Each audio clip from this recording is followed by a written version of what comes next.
ये lecture number 15 है। इससे पहले 14 लेक्चर अपलोड हो चुके हैं ऑलरेडी इसी चैनल पर, ठीक है। तो ये बीच से आप अगर देखेंगे तो फिर आपको फिर बहुत सी प्रॉब्लम हो सकती है, क्योंकि हम बहुत सी चीज़ें डायरेक्ट यहाँ पे अप्लाई कर देंगे इस सवाल में, क्योंकि हम ये मान के चलेंगे कि आप इससे पहले वाला वीडियो देख करके बैठे हैं, क्योंकि हर वीडियो एक दूसरे से लिंक है। जैसा कि आपको पता है कि एक लेक्चर सीरीज़ है ये, और 2 टाइप की लेक्चर सीरीज़ हमारे इस चैनल पर रन हो रही है। एक लेक्चर सीरीज़ में हम जेईई के PYQs को टारगेट कर रहे हैं, और दूसरे लेक्चर सीरीज में हम चैप्टर के कॉन्सेप्ट को टारगेट कर रहे हैं। मतलब ये जो लेक्चर सीरीज है, जिसके अब तक 14 लेक्चर अपलोड हो चुके हैं यूट्यूब पर, हमारे इस यूट्यूब चैनल के माध्यम से, तो उसमें 14 लेक्चर अपलोड हो चुके हैं। उसमें हम चैप्टर को कंप्लीट कर रहे हैं, चैप्टर के कॉन्सेप्चुअल पॉइंट को क्लियर कर रहे हैं, और पूरा एक theory, NCERT, RD Sharma, RS Agarwal, इन तीनों किताबों को, एलिमेंट ऑफ मैथमेटिक्स के किताबों के जो अच्छे क्वेश्चन हैं उनको इस सीरीज में इंक्लूड किया गया है, ठीक है। और जेईई के भी कुछ क्वेश्चनों को इंक्लूड किया गया है इस सीरीज में। हालांकि जेईई के क्वेश्चनों की एक अलग से PYQ सीरीज चल रही है, उसमें डिटर्मिनेंट चैप्टर से related separate PYQ series JEE में जो अब तक पूछे गए हैं विगत वर्षों में, उन पर डिस्कस किया जाएगा अलग से, ठीक है। इनमें जेईई के पॉइंट ऑफ व्यू से जो डिटर्मिनेंट चैप्टर से क्वेश्चन पूछे गए हैं, इसमें तो हम नहीं डिस्कस करेंगे, पर लेवल तो वही जेईई लेवल का होगा, पर वो उनके जो पूछे गए हैं अभी रिसेंटली ईयर्स में, तो उनको हम अलग से वीडियो बना करके इसी चैनल पर सेपरेट, वो अलग से सीरीज चल रही है, ठीक है। ये कॉन्सेप्चुअल क्लास है, ये थ्योरी क्लास समझ लीजिए इसको। इसमें हम क्वेश्चन प्रैक्टिस भी करा रहे हैं और आपके कॉन्सेप्ट भी क्लियर करते हुए चल रहे हैं साथ ही साथ, और उसमें सिर्फ क्वेश्चन डिस्कस कर रहे हैं, प्रीवियस ईयर क्वेश्चन पेपर, मतलब एक तरह से हम सॉल्व कर रहे हैं उस सीरीज के माध्यम से। फिलहाल हम अपने क्वेश्चन की तरफ आ जाते हैं जल्दी से। ये अपना आपका ही थोड़ा बहुत इंट्रोडक्शन हो गया। तो ये लेक्चर नंबर 15 है, ठीक है, ध्यान रखिएगा। 20 से आप अगर कूदेंगे तो फिर आपको बहुत सी प्रॉब्लम हो सकती है, ये हम बताना, ये मेरा उद्देश्य था बताने का, कि आप 20 से मतलब ना कूदिए। अगर हाँ आपके बेसिक कॉन्सेप्ट क्लियर है तो फिर आप 20 से भी देख सकते हैं, आपको कोई प्रॉब्लम नहीं होगी। अगर आपके किंग प्रॉपर्टीज ऑफ डिटरमिनेंट पर अच्छी कमांड है तो आप 20 से भी देख सकते हैं, इसमें कोई प्रॉब्लम नहीं होगी, ठीक है। क्योंकि बीच से अगर आप कूदेंगे तो उसमें कुछ ना कुछ बीच में पॉइंट ऐसे हो जाएंगे, फिर आपको समझ में नहीं आएगा, फिर आप सोचेंगे कि आप क्या पढ़ा रहे हैं, ठीक है। तो फिलहाल हम अपने क्वेश्चन की तरफ बढ़ते हैं।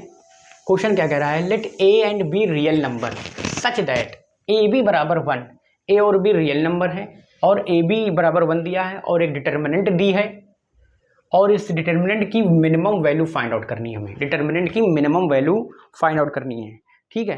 तो अब कैसे करेंगे इस क्वेश्चन को, वही किंग प्रॉपर्टी को यूज करके हमें डिटर्मिनेंट को पहले सॉल्व करना है और छोटा से छोटा बना देना है, ठीक है।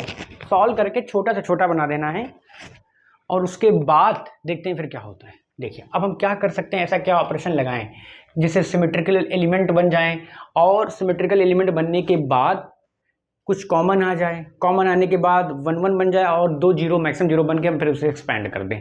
ऐसा ही कुछ कोशिश करेंगे। देखिए हर जितने भी हम अभी प्रैक्टिस करवाया है हमने अभी तक 14 लेक्चरों में डिटर्मिनेंट चैप्टर से रिलेटेड, उन सभी में सिर्फ 4 काम के अलावा और कोई काम नहीं किया गया है। पहला काम ये देखा गया है कि क्या मैक्सिमम 0 ऐसे ही बन सकते हैं घटाने या दो जोड़ने से, कि नहीं 2 रो या कॉलम को आपस में, नहीं ऐसा तो नहीं हो पाएगा।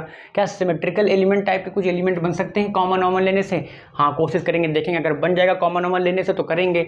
फिर वो कॉमन एलिमेंट जो सिमेट्रिकल एलिमेंट बन जाएगा हर रो में एक जैसा सेम तो उसको कॉमन लेके 1 1 1 बना देंगे। फिर जब 1 1 1 बन जाएगा तो फिर आपकी आधी प्रॉब्लम खत्म हो गई। फिर आप 1 1 से किन्हीं 2 रो या कॉलम को घटा करके 2 0 बना करके एक्सपेंड कर देंगे। सिंपल सा काम हर डिटर्मिनेंट के क्वेश्चन पर अप्लाई कर रहे हैं, यानी एक फिक्स रटाया प्रोसेस है डिटर्मिनेंट के क्वेश्चन को हल करने का। अगर आपकी प्रैक्टिस हो जाएगी, वीडियो सीरीज आपने पूरी देखी अच्छे से, तो आपको फिर मजा आने वाला है। फिर आपको कुछ रटने जैसा फील नहीं होगा, क्योंकि फिक्स कॉन्सेप्ट है, फिक्स ऑपरेशन है, फिक्स प्रोसीजर है, इतना ज़्यादा टिपिकल नहीं है, इतना ज़्यादा इसमें याद करने वाला कुछ है नहीं कि आपको सोचे कि हर क्वेश्चन का यूनिक वे है तो उसको याद करना पड़ेगा। नहीं, बिल्कुल भी नहीं है यूनिक वे।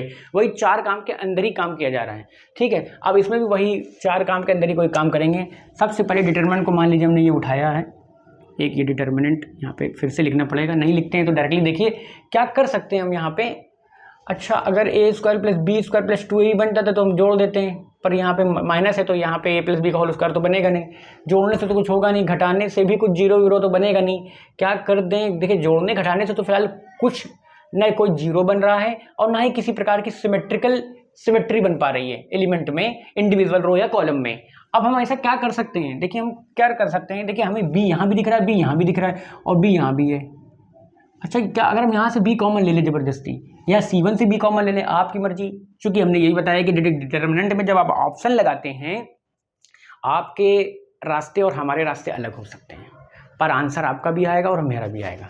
और कोशिश करिए जैसे हम चल रहे हैं वैसे आप ना चलिए, आप थोड़ा सा एक डिफरेंट वे चुनिए, इससे आपको कॉन्फिडेंट बूस्ट होगा। ठीक है, आप अगर मेरे ही कॉपी कर लेंगे, मेरे ही ऑपरेशन को कॉपी कर लेंगे, तो फिर आप अपनी क्या सोच लगा पाएंगे वो आप नहीं डेवलप कर पाएंगे।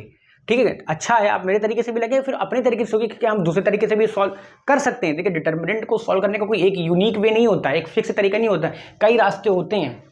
तो जितने ज़्यादा वे तरीके से आप प्रैक्टिस करेंगे, देखिए अगर देखो प्रैक्टिस तो करना ही है क्वेश्चनों की, पहले आपने मेरे तरीके से लगाया, सेकंड जब आप रिवीजन करने बैठे तो सोचिए कि क्या हम किसी और तरीके से लगा सकते हैं। अगर लगा लेंगे तो आपको एक अलग से एनर्जी, अलग से कॉन्फिडेंट आएगा, फिर आपको मज़ा आने लगेगा मैथ में। ठीक है, तो फिलहाल देखिए हमें ऐसा लग रहा है बी यहाँ भी है, यहाँ भी, यहाँ तो यहाँ हम R1 से एक बी कॉमन ले लें या C1 से बी कॉमन ले लें।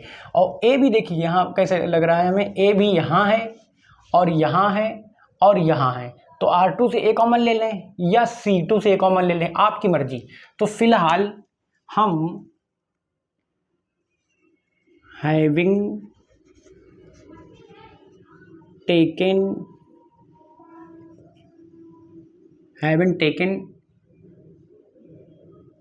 Common B from R1। ठीक है, किसी को कोई प्रॉब्लम नहीं होनी चाहिए किसी प्रकार की। हमने R1 से B कॉमन लिया है, ध्यान से देखिएगा, हमने R1 से B कॉमन लिया है। ठीक है, अब जब हमने R1 से B कॉमन ले लिया है तो B कॉमन अभी करके दिखाएंगे। और एंड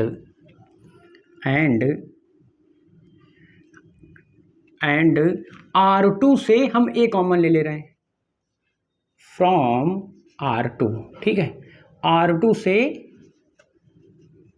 कॉमन ले लिया हमने, R2 से हमने कॉमन ले लिया हमने A। देखिए ये दो चीज़ें हमने कॉमन ले ली हैं, आप सभी को समझ में आनी चाहिए क्या कर रहे हैं। वही फिक्स 4 तरीकों से में कोई एक तरीका अपने अपने। देखिए अब कॉमन ले लिया हमने, अब हम देखेंगे कॉमन लेने के बाद क्या बन रहा है। देखिए कॉमन लेने के बाद कुछ पहले तो एक रास्ता तो चुनिए, पहले कॉमन ले लीजिए जो आपको दिख रहा था। हमें बस इस डिटर्मिनेंट को देखने से बस सिर्फ कॉमन वाली चीज़ें ही याद आ रही थी, कॉमन लेना ही सूझ रहा था तो हमने ले लिया। अब देखते हैं लेने के बाद जो बनेगा बनेगा, देखा जाएगा बाद में, वो बाद में देखा जाएगा। अब हमने R1 से B कॉमन लिया है तो 1/B plus A² minus B। ठीक है, किसी को कोई दिक्कत नहीं होनी चाहिए। अब हम ये कॉमन लेना नहीं सिखाएंगे यहाँ पर। ठीक है, जेई लेवल की सीरीज है ये, बोर्ड से भी ऊपर है, 12th प्लस सीरीज है ये। तो अगर आपको कॉमन लेने में प्रॉब्लम हो रही तो पहले आप 11th 12th पढ़ करके आइए, फिर इस बैच में बैठिए। ठीक है, तो ये बैच डिज़ाइन किया गया है स्पेशल फॉर जेई 2025 को ध्यान में रखते हुए। ठीक है, तो फिर आपको हम ये उम्मीद रखते हैं कि आप छोटी छोटी कैलकुलेशन को पूछ करके समय ना बर्बाद करें। ऐसे ही मेरे वीडियो ऑलरेडी लंबे लंबे बनते हैं, क्योंकि क्वेश्चन इतने लंबे लंबे होते हैं कि उसको सॉल्व करने में 40-45 मिनट का एक क्वेश्चन हो जाता है। ठीक है, हाँ तो अब हम देखते हैं। तो हमने B कॉमन लिया R1 से, तो 1/B A² माइनस का B, और ये बचेगा 2A और इधर बचेगा माइनस का 2। In the same way A common लिया हमने R2 से, 2 भी बचा, 1/A माइनस का A प्लस B²/A, ये इधर बचा और ये 2 बचा, और यहाँ पे 2B माइनस का 2A माइनस का A² माइनस का B², ये मेरी डिटर्मिनेंट बन होगी। ठीक है, इतना सबको समझ में आ गया होगा। इसमें किसी को कोई प्रॉब्लम हो ही नहीं सकती, क्योंकि इसमें ऐसा हमने कुछ ज़्यादा कोई बहुत बड़ी गणित मैथमेटिक्स नहीं लगा दी जिससे आपको कुछ प्रॉब्लम होगी। सिर्फ सिंपल सा हमने कॉमन लिया है। हाँ प्रॉब्लम ये हो सकती है सर कॉमन लिया तो वो कॉमन गया कहाँ, वो कॉमन हमने यहाँ रख लिया A एंड B। देखिए कॉमन आएगा तो बाहर ही आएगा ना, R1 से A कॉमन लिया, R1 से B कॉमन लिया, R2 से A कॉमन लिया, तो हमने ये बाहर आ जाएगा कॉमन लेने के बाद। ठीक है, अब देखिए क्या हो रहा है, अब क्या सर बटे बन गया है, अपॉन टाइप की चीज़ें आ गई। डिटरमिनेंट पहले तो डिटरमिनेंट सर ज़्यादा अच्छी हमें लग रही थी, अब तो सर हमें और डरावनी लग रही है। अब क्या करेंगे, अरे सर देखिए अब तो देखिए हमें अपॉन वाली चीज़ें, रूट वाली चीज़ें बड़ी डरावनी लगती हैं। ठीक है, तो हम उनको कोशिश करते हैं जैसे दिख जाए तुरंत उनको गायब कर दो। अब हमें जैसे दिखे तो हम उनको गायब करने के लिए कुछ भी कर देंगे। अच्छा, अगर हम इसमें b से मल्टीप्लाई कर दें, अच्छा b से तो r1 से लिया, तो जिससे लिया तो उधर तो करेंगे नहीं मल्टीप्लाई, तो जाहिर सी बात है हमें अपॉन खत्म करना है, क्योंकि हमें अपॉन और रूट वाली चीज़ें बहुत खराब लगती हैं। जैसे हमने इक्वेशन सॉल्व करते थे, अगर क्वाड्रेटिक इक्वेशन में रूट वाले टर्म्स आ जाते थे तो उनको अकेला करके स्क्वायर करके उनको गायब कर देते थे, यानी रूट से हमें डर लगता था तो हम रूट को गायब करने की कोशिश करते थे। अपॉन में यहाँ से हमें डर लगता है, तो अपॉन को गायब करने के लिए हम जो करना पड़ेगा हम वो करेंगे। फिलहाल हम चूंकि हम चाहे तो r1 में फिर से जैसे b से मल्टी कॉमन लिया तो मल्टीप्लाई करते तो फिर तो बात वही हो जाएगी ना, पर अब अलग तरीके से मल्टीप्लाई करेंगे। ठीक है, तो हमने क्या किया है, multiply by b in c1 and a in c2। ये किसी को कोई प्रॉब्लम नहीं होनी चाहिए इस स्टेटमेंट में। अब हमने क्या किया, c1 में b से मल्टीप्लाई कर दिया और c2 में a से मल्टीप्लाई कर दिया, क्योंकि जब c2 में हम a से मल्टीप्लाई करेंगे तो c2 में भी तो अपॉन वाले टर्म है, 1 अपॉन वाली टर्म है, जब हम a से मल्टीप्लाई करेंगे तो अपॉन गायब हो जाएगा वहाँ से, अब बटे हट जाएगा। ठीक है, तो a से मल्टीप्लाई किया इसमें और b से मल्टीप्लाई किया इसमें। ठीक है, तो करने के बाद मेरी जो नई डिटर्मिनेंट बन जाएगी रिड्यूस होकर के क्या आएगी, तो 1 प्लस a स्क्वायर माइनस का b स्क्वायर।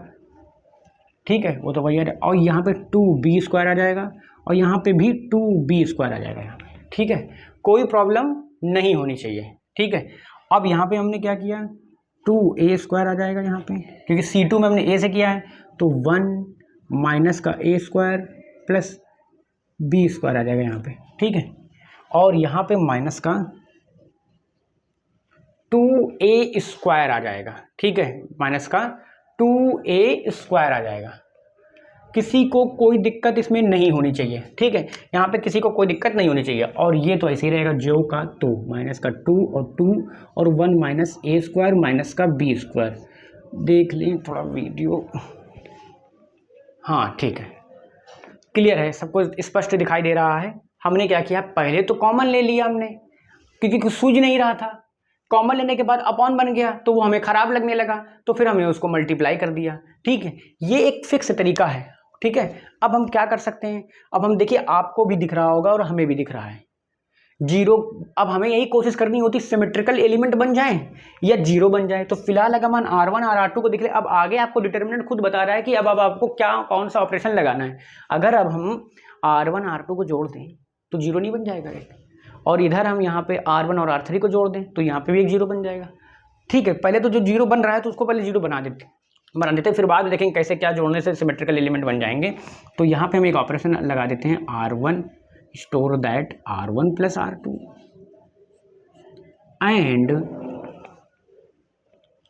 चलो एक एक करके लगाते हैं पहले। ठीक है, तो यहाँ पे डेल की डिटर्मिनेंट आ जाएगी, यहाँ पे डिटर्मिनेंट अब बचेगी r1 प्लस r2 करा हमने तो 1 प्लस a स्क्वायर, और यहाँ पे आ जाएगा ये जुड़ेगा तो माइनस b प्लस का b स्क्वायर बचेगा एक।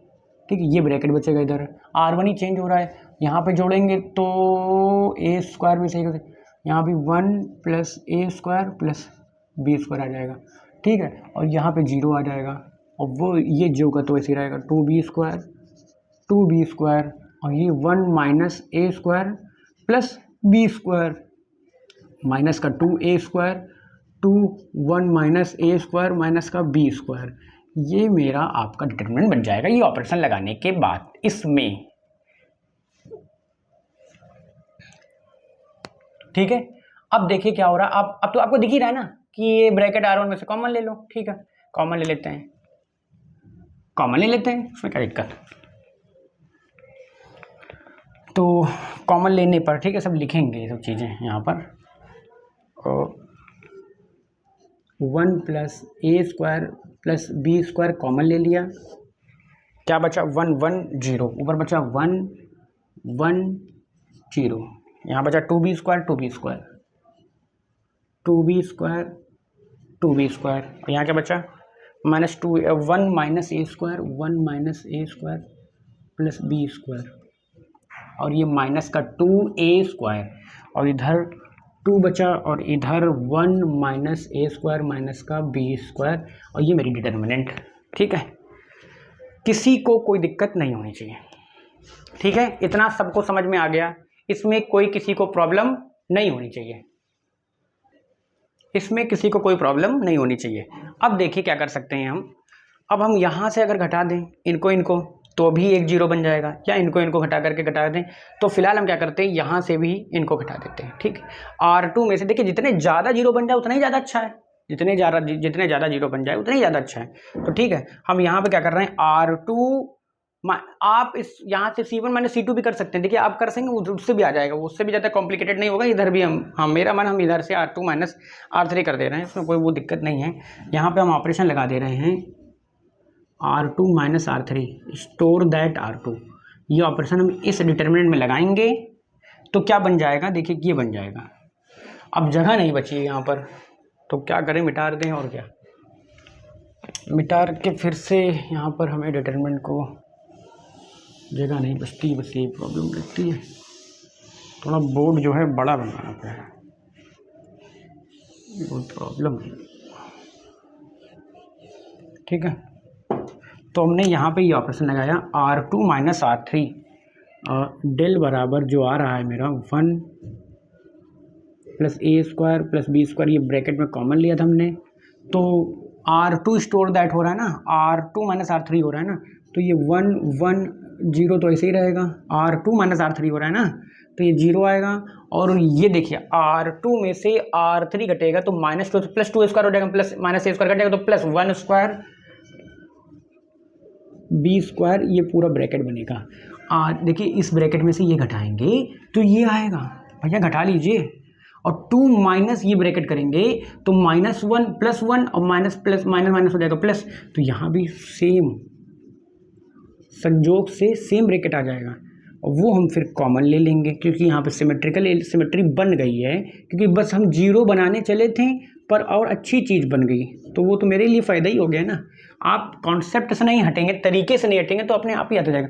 तो यहाँ पे R2 में से यही ब्रैकेट कॉमन ले लेते हैं, और तो यहाँ पे 1 प्लस ए स्क्वायर प्लस बी स्क्वायर का होल स्क्वायर आ जाएगा। R2 में से हमने ये कॉमन लिया तो यहाँ बचा 1 1 0 और 0 1 1 2b स्क्वायर माइनस का 2a स्क्वायर 1 माइनस ए स्क्वायर माइनस का b स्क्वायर। ये आपका रिड्यूसिंग डिटर्मिनेंट बनेगी after the applying king property. ठीक है, अब क्या कर सकते हैं हम, अब एक और जीरो बना लीजिए। और क्या भाई, जीरो तो बनाएंगे हम। अब हम क्या कर दें, अब हम कर दें, कुछ भी कर दीजिए आप अपनी मर्जी से। आप कर दीजिए C1 माइनस C2 कर दीजिए। ठीक है, अब आप कर दीजिए C2 minus C1 store that C2। इस डिटर्मिनेंट में C2 माइनस C1 कर दीजिए, इस डिटर्मिनेंट में C2 माइनस C1 कर दीजिए। ठीक है, तो मेरी जो डिटर्मिनेंट बनेगी ए स्क्वायर बी स्क्वायर का होल स्क्वायर, तो C2 ही बदलेगा ना, तो 1 0 और ये 2b स्क्वायर ऐसे ही रहेगा। ठीक है, तो C2 में से C1 जाएगा ना तो 0 बचेगा और ये 1 ही रहेगा, और ये माइनस का 2a स्क्वायर माइनस का 2b स्क्वायर बनेगा। ठीक है, और 0 1, ठीक है, और 1 माइनस ए स्क्वायर बी स्क्वायर, ये तो ऐसे ही रहेगा C3 तो। ठीक, अब हम यहाँ पे R1 के लॉन्ग एक्सपैंड कर देंगे तो क्या बन जाएगा मेरा, देखिए ये कटा इसका इसमें इधर मल्टीप्लाई। अगर हम R1 के लॉन्ग एक्सपैंड कर दें तो मेरी वैल्यू क्या आ जाएगी, 1 प्लस ए स्क्वायर प्लस बी स्क्वायर का होल स्क्वायर R1 के लॉन्ग एक्सपैंड करने पर, तो ब्रैकेट में आएगा 1 माइनस ए स्क्वायर माइनस का बी स्क्वायर। ठीक है, और माइनस माइनस हो जाएगा plus 2a square plus 2b square, ये ब्रैकेट बंद। तो यहाँ से इसको सॉल्व करने के बाद देखिए एक 2a से a के बचा, एक गया तो a स्क्वायर, फिर यहाँ पे फिर b स्क्वायर बचेगा, तो ये कुल मिला करके सेम फिर वही ये सेम ब्रैकेट बन जाएगा, तो ये क्यूब हो जाएगा। डेल बराबर आ जाएगा 1 प्लस ए स्क्वायर प्लस बी स्क्वायर का होल क्यूब। डेल की मेरी ये जो वैल्यू आ जाएगी, ये वैल्यू आ जाएगी after the applying king property in the given question. ठीक है, तो ये तो फिलहाल अभी सॉल्व करके हमने डेल की वैल्यू निकाली, यानी डिटर्मिनेंट को हमने एक एक्सप्रेशन में बदल लिया, एक व्यंजक में बदल लिया, ठीक है। अब हमें लेकिन फाइंड आउट तो हमें डिटर्मिनेंट की वैल्यू थोड़ी नहीं निकालना था, हमें निकालना क्या था। अब इसको हम मिटा दे रहे हैं और नोट्स की चिंता आपको जैसे पता है कि टेलीग्राम चैनल पे लिंक के माध्यम से हम आपको अवेलेबल करा दिया करते हैं, तो नोट करने की तो कोई प्रॉब्लम नहीं होनी चाहिए किसी को, लेकिन फिर भी जिसको नोट करना है तो वीडियो पॉज कर लीजिए और नोट कर लीजिए। हम ऐसे ही मेरे वीडियो लंबे हो जाते हैं लंबे लंबे क्वेश्चनों की वजह से, तो अगर हम आपको नोट कराने बैठेंगे ना यहाँ ऑनलाइन तो और प्रॉब्लम हो जाएगी। तो फिलहाल डेल की मेरी वैल्यू क्या आई है, ए स्क्वायर बी स्क्वायर का होल क्यूब, ये मेरी डेल की वैल्यू आई है, ठीक है। अच्छा, तो अब हमें इसका मिनिमम वैल्यू क्या फाइंड आउट करनी है। तो इसकी मिनिमम वैल्यू कैसे क्या फाइंड आउट कर सकते हैं, इसको भी फाइंड करने की दो तरीके तो जेन्युइन तरीके हैं, वो सही तरीके, लेकिन लोग 3 तरीकों से सोच सकते हैं, पर वो 3 तरीके में से एक तरीका गलत है।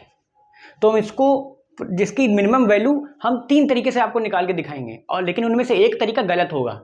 बच्चा गलती कर सकता है, इसलिए वो गलत तरीका भी हम यहाँ पे हल करके बताएंगे ताकि आप लोग वो गलती ना करें, ठीक है। तो यहाँ पे ये थोड़ा सा अब इंपॉर्टेंट पॉइंट यहाँ शुरू होता है, वो तो आगे तो डिटरमिनेंट के सॉल्यूशन से यहाँ पे थोड़ा सा सीक्वेंस एंड सीरीज का एक कॉन्सेप्ट लगेगा, AM ग्रेटर देन और equal to GM, AM GM वाला, ठीक है। तो वहाँ पे वो काम आने वाला है। अगर आपने सीक्वेंस एंड सीरीज के लेक्चर सीरीज मेरी अटेंड नहीं करी है तो वो आप अगर करी होती तो प्रॉब्लम नहीं होगी, लेकिन फिर भी नहीं करी तो कोई प्रॉब्लम नहीं होगी, हम वो कॉन्सेप्ट डिस्कस कर दे रहे हैं। आपको पता होना चाहिए किसी भी 3 नंबर्स का AM ऑलवेज ग्रेटर देन और इक्वल टू GM होता है, ऑलवेज ग्रेटर देन और इक्वल टू GM होता है। तो वही हमने, तो पहले मेथड 1, पहले तरीके से हम इसका मिनिमम वैल्यू फाइंड आउट करेंगे। तो कैसे करेंगे, तो हम क्या करते हैं, इसका मिनिमम वैल्यू फाइंड आउट करने के लिए इसका हम परफेक्ट स्क्वायर बना दें, a माइनस बी का होल स्क्वायर। तो यहाँ पे a माइनस का 2ab आएगा, तो यहाँ प्लस का 2ab जोड़ दें तो ये बैलेंस हो जाएगा ना। देखिए ये माइनस 2ab निकलेगा, यहाँ तो माइनस 2ab है नहीं, तो प्लस 2ab जोड़ दे तो कट जाएगा, तो यही बचेगा ही निकल के, और ये मेरा हो जाएगा क्यूब। ओके, ये लाइन से ये लाइन किसी को समझ में नहीं आनी चाहिए, हमें इसकी मिनिमम वैल्यू फाइंड आउट करनी है, तो हम इसका परफेक्ट स्क्वायर बनाएंगे। यहाँ पर जब परफेक्ट स्क्वायर बन जाएगा, इस तरह के बहुत से क्वेश्चन लगाए हमने बेसिक मैथमेटिक्स के लेक्चर सीरीज में क्लास 11th में, ठीक है। तो इसमें कोई प्रॉब्लम किसी को नहीं होनी चाहिए। हो रही है तो देखिए, हमें इसकी मिनिमम वैल्यू फाइंड आउट करनी है ना, तो कैसे फाइंड आउट कर सकते हैं। तो हम इसको पहले हम इसका परफेक्ट स्क्वायर बनाया, ठीक है।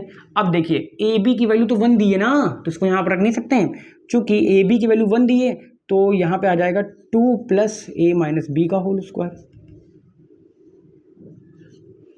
नहीं, AB की वैल्यू रखेंगे 2 प्लस 3, यहाँ पे 3 आ जाएगा, डेल की वैल्यू सिंस AB बराबर 1, ठीक है। ये दिया हुआ था हमने, यहाँ 2AB की जगह AB की जगह 1 रखा, तो 2 इंटू 1 2 प्लस 1 3, और ये ऐसे आ जाएगा। अब हमें फॉर, ये तो बस एक बेसिक, फॉर डेल मिनिमम, इस एक्सप्रेशन के मिनिमम वैल्यू तभी होगी for del minimum if a बराबर b। जब इस स्क्वायर की वैल्यू तो निगेटिव तो कभी होगी नहीं, इस स्क्वायर की छोटी से छोटी वैल्यू क्या हो सकती है, 0 हो सकती है। वो कब हो सकती है, जब a बराबर b होगा। इफ a बराबर, for del minimum if a बराबर b, हेंस डेल मिनिमम कितना होगा, डेल मिनिमम होगा 0, तो 3 का क्यूब 27, ये मेरा आपका आंसर आ जाएगा। डेल मिनिमम इसका आ जाएगा 27 आंसर आ जाएगा। कैसे आएगा, क्योंकि हम एक परफेक्ट स्क्वायर बन गया था, तो किसी भी परफेक्ट स्क्वायर का जो मिनिमम वैल्यू होती है ना, वो नेगेटिव तो होगी नहीं, तो नेगेटिव नहीं होगी, तो वो जब नेगेटिव नहीं होगी तो और वो मान घटेगा नहीं, तो मान घटेगा नहीं और उसमें जुड़ के बड़ा ही हो जाएगा, तो वो मिनिमम वैल्यू देगा नहीं। तो किसी न किसी तरीके से हमें इस परफेक्ट स्क्वायर को 0 ही बना सकते हैं, और छोटा से छोटा इसको हम क्या कर सकते हैं, इसको तो कुछ कर नहीं सकते, इसी को छेड़ सकते हैं, यही एक अननोन राशि है, तो यही वेरिएबल है, तो इसको हम कम से कम हम 0 ही रख सकते हैं, क्योंकि जब माइनस की तरफ जाएंगे तो वो पॉजिटिव हो जाएगा, फिर वो बढ़ने लगेगा, तो 0 ही रख सकते हैं। कम से कम वो 0 कब होगा, जब a बराबर b होगा, जब a बराबर b होगा तो हम रखेंगे, तो वो 0 हो जाएगा, तो उसका सिर्फ 3 बचेगा, 3 का क्यूब 27 हो गया, डेल मिनिमम हो जाएगा 27, ठीक है। डेल मिनिमम आ जाएगा 27, ठीक है। ये एक तरीका था परफेक्ट स्क्वायर बना करके डेल मिनिमम फाइंड, लेकिन ऐसे ही परफेक्ट स्क्वायर बना करके परफेक्ट स्क्वायर बना करके, दूसरे तरीके से भी तो सर परफेक्ट स्क्वायर बनता है, तो वैसे भी लोग बना करके कोशिश करेंगे कि डेल मिनिमम, जैसे आपने सर ये कैसे सोच लिया, चलिए मान लीजिए हमने perfect minimum value find out करनी तो परफेक्ट स्क्वायर बना देंगे हम, ठीक है, तो हम a प्लस बी का तो होल स्क्वायर बना सकते हैं, ये ख्याल आ सकता है आप लोगों के मन में, ठीक है, ये सोच विकसित हो सकती है, आ सकती है आपके दिमाग में, पर उसका काउंटर यहाँ पे कर रहे हैं तो कि ये तरीका गलत है, ऐसे होगा ही नहीं, कैसे गलत हो, क्योंकि ए बी बराबर 1 दिया है, ये कंडीशन फॉलो नहीं करेगी वो कंडीशन जब हम लगाएंगे। तो जब हम डेल का ए प्लस बी के हिसाब से परफेक्ट स्क्वायर बनाएंगे, ए प्लस बी का होल स्क्वायर बना देंगे तो 2ab निकलेगा, तो यहाँ माइनस का 2ab करना पड़ेगा, ठीक है, तो ये हो क्यूब बन जाएगा। तो ए बी की तो वैल्यू क्या दिया हुआ है, 1 दिया है, वो यहाँ पे हम रख देंगे, तो क्या आ जाएगा -2, यहाँ पे आ जाएगा -1 प्लस ए प्लस बी का होल स्क्वायर का क्यूब, ये मैं डेल के। अब देखिए ये हमें मिनिमम कब प्राप्त होगा डेल, ये तो इसको तो कुछ छेड़ नहीं सकते, ए प्लस बी स्क्वायर है, ये इसकी छोटी से छोटी वैल्यू क्या 0 हो सकती, किसी भी स्क्वायर की 0, किसी भी स्क्वायर नंबर की कोई नंबर है अगर उसका स्क्वायर है तो उसकी छोटी छोटी वैल्यू क्या होगी, अगर और माइनस की तरफ अगर हम ये नंबर ले जाएंगे तो वो स्क्वायर होकर के वो प्लस ही हो जाएगा, तो मतलब छोटी छोटी क्या सकते हैं, 0 रख सकते हैं। वो 0 कब होगा, जब a बराबर माइनस का b होगा, जब a बराबर माइनस का b होगा, तो इफ a बराबर माइनस का b देन डेल मिनिमम क्या आ जाएगा, -1 क्यूब बराबर आ जाएगा -1। यहाँ से डेल मिनिमम निकल रहा है -1 निकल रहा है, कब, जब इफ a बराबर माइनस का b। क्या ये कंडीशन सही है, क्या a बराबर माइनस b कभी हो सकता है, इस क्वेश्चन में तो नहीं हो सकता। अगर ये कंडीशन नहीं दी होती तो सही था वो, क्योंकि a b का मल्टीप्लिकेशन क्या है, 1 है, a और b का मल्टीप्लिकेशन क्या है, 1 है। इसका मतलब क्या है, या तो दोनों पॉजिटिव होंगे या तो दोनों निगेटिव होंगे, एक पॉजिटिव एक निगेटिव तो नहीं हो सकता, यानी ये जो कंडीशन है वो कंट्राडिक्ट कर गई, विरोध कर गई, विरोधाभास उत्पन्न हो गया, यहाँ पर कंट्राडिक्शन हो गया ना, तो जब कंट्राडिक्शन हो गया बट नॉट पॉसिबल, यहाँ पे ऐसे लिखेंगे, क्योंकि ये हुआ है इफ a बराबर माइनस का b होने से ये हुआ है, ये हो जाएगा मेरा रॉन्ग, ये मेरा हो जाएगा गलत, wrong, not possible due to ab बराबर 1, ड्यू टू ab बराबर 1। इस कंडीशन को ध्यान में रखते हुए ये हो ही नहीं सकता, तो ये नहीं हो सकता, तो ये नहीं हो सकता, ये नहीं हो सकता, तो फिर ये इस तरह से हम बना ही नहीं सकते, यानी a प्लस बी का होल स्क्वायर परफेक्ट स्क्वायर बना करके इसका मिनिमम वैल्यू नहीं ज्ञात किया जा सकता, a माइनस बी से ही फाइंड आउट हो पाएगा, क्योंकि a प्लस बी जब बनेगा तो फिर इसको गायब करने के लिए, तो 0 बनाने के लिए तो फिर हमें एक को अपोजिट रखना पड़ेगा, वो अपोजिट है नहीं, यहाँ पे दोनों सेम साइन के हैं, या तो दोनों माइनस हो सकते हैं a b, या तो दोनों प्लस हो सकते हैं, ठीक है। अब हम एक तीसरा तरीका क्या है, ये 2 तरीका तो हो गया, एक तरीका तो सही था, एक तरीका कंट्राडिक्शन था, ठीक है, एक तरीका रॉन्ग हो गया, ये रॉन्ग है, ये डेल मिनिमम -1 नहीं, 27 ही आएगा आंसर, ठीक है इसका। अब हम एक तीसरा तरीका लगा रहे हैं AMGM वाला, ठीक है, डेल की वैल्यू तो हमने फाइंड आउट कर ली, डेल की वैल्यू क्या आई थी, डेल की वैल्यू आई थी 1 plus a square plus b square का होल क्यूब आया था, ठीक है, क्वेश्चन नंबर 1, ये मेरी डेल की वैल्यू आई थी।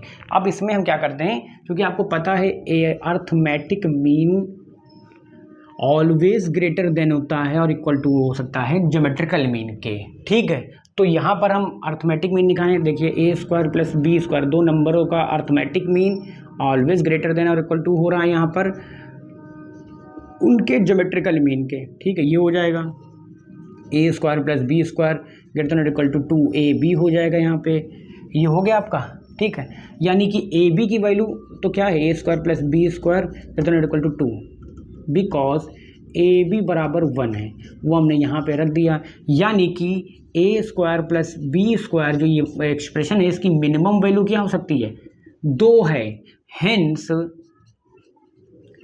डेल मिनिमम क्या होगा, जब a square plus B square minimum रखेंगे तो डेल मिनिमम भी क्या होगा, 2 होगा।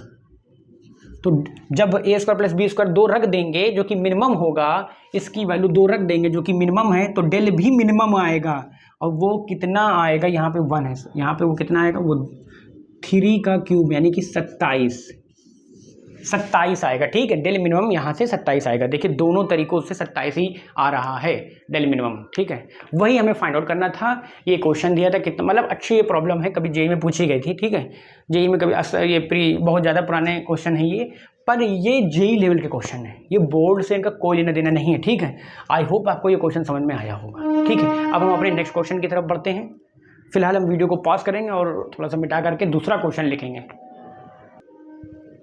अब देखिए ये क्वेश्चन क्या है, एक xi कोई नंबर होगा जो 3 डिजिट है, मतलब xi इस टाइप का नंबर है, ठीक है। x1 बराबर तो 1 2 3, ये 4 5 6 7 8 9, ये 3 डिजिट नंबर है कि नहीं है? कैसे? अगर हम इसको स्थानीय मान कक्षा 7 वाला तरीका लेंगे, 700 प्लस 80 प्लस 1, 700 प्लस 80 प्लस 1, इसको इस प्रकार से तोड़ के लिखा जा सकता है कि नहीं लिखा जा सकता है? क्योंकि ये 100 डिजिट नंबर है, ये 10 डिजिट नंबर है, ये यूनिट डिजिट नंबर है। 1 यूनिट होता है, 10th प्लेस पर 8 है, 100th प्लेस पर 7 है, ठीक है। तो इस प्रकार के ये नंबर हैं। xi के बारे में बताया गया, xi एक 3 डिजिट नंबर है। आई थिंक आपको समझ में आया होगा इतनी बात कि xi किस टाइप का ये लिखा हुआ है, जहाँ i बराबर 1 2 3, यानी एक x1 होगा, एक नंबर x2 है, x, यानी 3 नंबर ही हैं ये, बस केवल a1 b1 c1 से मिलकर के बने हैं, दूसरा नंबर a2 b2 c2 से मिलकर बना है, तीसरा नंबर a3 b3 c3 से मिलकर के बना है। क्वेश्चन पढ़ना आपको आना चाहिए। आर 3 डिजिट पॉजिटिव इंटीजर, ये 3 xi क्या है, एक 3 डिजिट पॉजिटिव इंटीजर है xi, ठीक है। xi एक पॉजिटिव इंटीजर इस प्रकार का है कि एवरी xi, यानी 3 ही तो हैं, x1 x2 x3, तीनों xi जो हैं मल्टीपल ऑफ 19 है, यानी कि 9 का मल्टीपल हैं। Then for some integer del, तब del is given by this, then for some integer n del की value, then for some integer n del की वैल्यू क्या आ सकती है? इनमें से, इन 4 ऑप्शन में से कौन सा विकल्प सही होगा? डेल की वैल्यू फाइंड आउट करनी है कि किस रूप में हो सकती है, ठीक है। अच्छा, थोड़ा सा ये जो जानकारी दी है हम उसको थोड़ा सा और खोल के लिखते हैं। जैसे मान लीजिए हमें x1 दिया है, 3 डिजिट है, a1 b1 c1, और x2 भी दिया है, अब क्योंकि i बराबर 1 2 3 है, यानी 3 ही, a2 b2 और c2, एंड x3 दिया है आपको a3 b3 और c3, ये 3 नंबर आपको दिए हैं, ठीक है। इनको क्या हम और खोल के नहीं लिख सकते क्या? हाँ, इसको इस तरह से लिख सकते हैं, 100a1 plus 10b1 plus c1, ऐसे हम इसको भी तो ये लिख सकते हैं, 100a2 plus 10b2 plus c2, इसको भी तो ऐसे लिख सकते हैं, 100a3 plus 10b3 plus c3। दिखाई दे रहा है क्या सबको? क्योंकि मार्कर की इंक खत्म हो गई है, मार्कर हम चेंज कर लेंगे अभी। इतना आपको समझ में आया कि xi की वैल्यू फाइंड आउट, xi जो है क्या है, 3 डिजिट नंबर है, यानी कि x1 है, x2 है, x3 है, 3 नंबर हैं जो कि 3 डिजिट हैं और पॉजिटिव हैं, यानी कि सपोज ये x1 होगा 4 5 7, तो ये होगा 6 8 1, तो ये होगा 7 नहीं होगा, अलग अलग है ना, तो सब डिफरेंट होगा, 9 3 2, तो ये देखिए इस प्रकार का दिया हुआ है, समझ लीजिए ये एलिमेंट दिए हुए हैं, 4 7 4 57 681 932, तो इसको इस प्रकार से लिख सकते हैं, 900 प्लस 30 प्लस 2, तो वही है, हमने इसको खोल के लिखा। ये कक्षा 6 7 में बनाया जाता है, प्लेसेस वैल्यू लिखिए, ठीक है। तो ये हमने इस प्रकार से हमने x1 x2 x3 को खोल करके लिख दिया। और क्या कह रहा है, ये x1 x2 x3 जो है ना, सभी मल्टीपल ऑफ 19 है, यानी 19 का मल्टीपल, इसका मतलब 19 से डिविजिबल है। इसको हम और लिख सकते हैं 19k1, इसको भी लिख सकते हैं। देखिए 19k1 यहाँ ही लिखेंगे, यहाँ तो कुछ दूसरा लिखेंगे k2, और यहाँ पे कोई तीसरा, क्योंकि जरूरी नहीं है कि सब x1 x2 x3 बराबर हैं, तो ये भी, लेकिन हाँ इसके में भी 9 से ये डिवाइड हो जाएगा, तो ये भी, इसमें भी 9 मल्टीपल में कॉमन आ जाएगा, इसमें से भी 9 कॉमन आ जाएगा, और इस नंबर में से भी 9 कॉमन आ जाएगा, यानी कि हम x1 x2 x3 को इन 2 रूपों में हम लिख सकते हैं। तो या तो डिजिट फॉर्म में दिया हुआ था, तो इसको हमने ऐसे तोड़ करके भी लिख सकते हैं, और इसको इस प्रकार से भी लिख सकते हैं। ये लाइन कैसे है, क्योंकि हमें ये जानकारी दी थी कि xi जो है, x1 x2 x3 जो हैं वो मल्टीपल ऑफ 19 है, तो हमने 19 इंटू कुछ सब इंटीजर होगा, ठीक है, 19 इंटू सब इंटीजर, कोई k1 k2 k3 टाइप क्या है, ये सब इंटीजर हैं, आप इनको जानकारी दे दे, k1 k2, क्योंकि मल्टीपल है तो फिर ये मेरा क्या आएगा, ये इंटीजर आएगा कोई, ठीक है, k1 k2 k3 positive integer कुछ होंगे, ठीक है, क्योंकि पॉजिटिव इंटीजर ही है तो वो पॉजिटिव इंटीजर कोई होगा। यहाँ पे हम पॉजिटिव इंटीजर भी लगा सकते हैं, ठीक है, ज़्यादा सही होगा, इतना डिटेल में जाने की आवश्यकता नहीं है, ठीक है। अब ये हो जाएगा।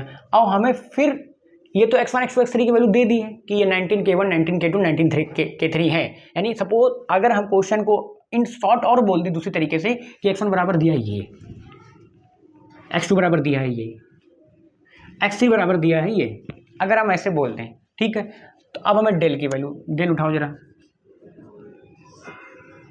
a1 b1 c1 a2 b2 c2 और ये हो जाएगा a3 b3 c3, ठीक है। अगर आप डेल उठा लेंगे, अगर आप डेल उठाएंगे तो ये आएगा, ठीक है, डिटरमिनेंट उठाया। अब हम आप देखिए x1 का पता है आपको कि वो 19 से मल्टीपल, पर डिटरमिनेंट का नहीं पता कि आपका 19 से मल्टीपल है कि नहीं। भाई डिटरमिनेंट की वैल्यू फाइंड आउट करनी है, वो इस रूप में लिखनी है डिटरमिनेंट। और n क्या है, कोई सम इंटीजर, कुछ भी कोई भी इंटीजर हो सकता है, n कोई इंटीजर है, यानी डिटरमिनेंट इज गिवन बाई, यानी डिटरमिनेंट का मान क्या आएगा, इन चारों में से कोई एक ही तो मान होगा, यानी हो सकता है वो 9 का मल्टीपल हो सकता है उसमें रिमाइंडर 1 आ जाए या 2 आ जाए या 3 आ जाए, ठीक है। वो तो हल करने के बाद ही पता चलेगा ना। तो पहले तो हम डिटरमिनेंट तो नहीं पता कि 19 से डिवाइड है कि नहीं डिवाइड है, पर x1 x2 x3 की जानकारी है, तो हम क्या डिटरमिनेंट के अंदर x1 x2 x3 नहीं बना सकते किसी तरीके से, कोई ऑपरेशन ऐसा लगा दें। सर ऑपरेशन तो लग जाते हैं, इसका मतलब हम डिटरमिनेंट के अंदर x1 x2, देखिए सोच देखिए किस प्रकार से हम सोच रहे हैं, वो आपको देखना, वो कैच करना है आपको। तो यानी हम डिटरमिनेंट अंदर अगर x1 x2 x3 निकाल दें, तो फिर जब x1 x2 x3 के बारे में जानकारी है तो फिर डिटरमिनेंट के बारे में जानकारी हो जाएगी, लेकिन a1 a2 a3 के बारे में नहीं। तो a1 a2 a3 हटाना है यहाँ पे, कैसे हटेगा ये ध्यान में देख करके देखिए। a1 में 100 से मल्टीप्लाई हुआ है, b1 में 10 से मल्टीप्लाई हुआ है और c1 ऐसे ही हो जाएगा, ठीक है। तो अगर हम r1 को चेंज कर दें 100 a1 से, 100 a1, r1 को अगर हम चेंज कर दें 100 a1 से, ठीक है, अगर हम r1 को चेंज कर दें 100 a1 से, ठीक है, 100 a1 या r3 को चेंज कर दें, क्योंकि फिर हमें 100 से डिवाइड करना पड़ेगा। तो हम यहाँ पे r3 को चेंज कर दें, अगर हम 100 a1 से, सॉरी a1 नहीं, 100 r3 को चेंज कर रहे हैं ना, r3 को चेंज कर रहे हैं तो 100 ar1 आएगा, ठीक है। और b में 10 का मल्टीप्लाई है ना, तो प्लस 10 r2 आएगा, 10 r2।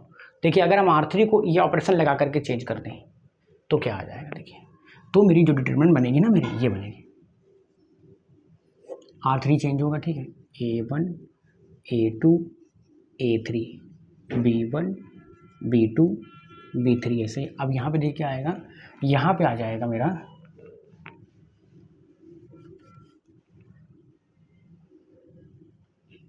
r3 में 100 a1 plus 10 b1 plus c1, ठीक, ये मेरा एक आ जाएगा, ठीक है। यहाँ पे आ जाएगा a2 b2 100 a2 plus 10 b2 plus c2, एक ये आ जाएगा।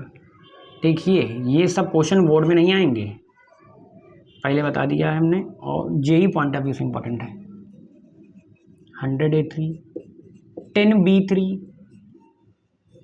प्लस c3, इतना किसी में कोई दिक्कत नहीं होनी चाहिए, किसी को कोई प्रॉब्लम नहीं होनी चाहिए। हमने क्या करा है, r3 को चेंज किया है 100 r1 प्लस 10 b1 से 100 a2, तो इसमें हमने 100 से मल्टीप्लाई किया है तो जोड़ दिया, इसमें 10 से मल्टीप्लाई जोड़ दिया हमने। तो देखिए डिटरमिनेंट मेरी क्या बन जाएगी, मेरी डिटरमिनेंट बन जाएगी, देखिए ये क्या लिखा है, ये तो यही लिखा हुआ है 100 a1 प्लस 100 a2, तो इसकी जगह हम ये 19 k1 लिख सकते हैं। यानी डिटरमिनेंट की जो मेरी वैल्यू हम लिख सकते हैं a1 b1 19 k1 इधर आ जाएगा, a2 b2 19 k2 इधर आ जाएगा, a3 b3 19 k3 इधर आ जाएगा, ठीक है। ये हम लिख सकते हैं, इसमें किसी को कोई प्रॉब्लम नहीं होनी चाहिए, ठीक है। 19 k3 है वो, 19 k3।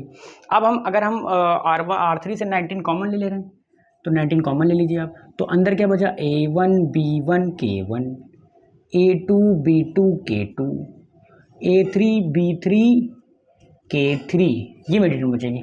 देखिए जो डेल की वैल्यू है, पहले तो हमने डिजिट्स का यूज करके अंदर ऑपरेशन की मदद से हमने xi बनाया, x1 x2 x3 बनाया, ठीक है। तो x1 का वैल्यू 19 k1 था तो वो रख दिया अंदर, x2 की वैल्यू 19k2 थी तो वो हमने वो रख दिया, और ये हमने x3 की वैल्यू 19k3 रख दी, ठीक है। और उसमें से फिर 19 कॉमन ले ली तो मैंने देखिए डेल बराबर आया 19 इंटू कुछ।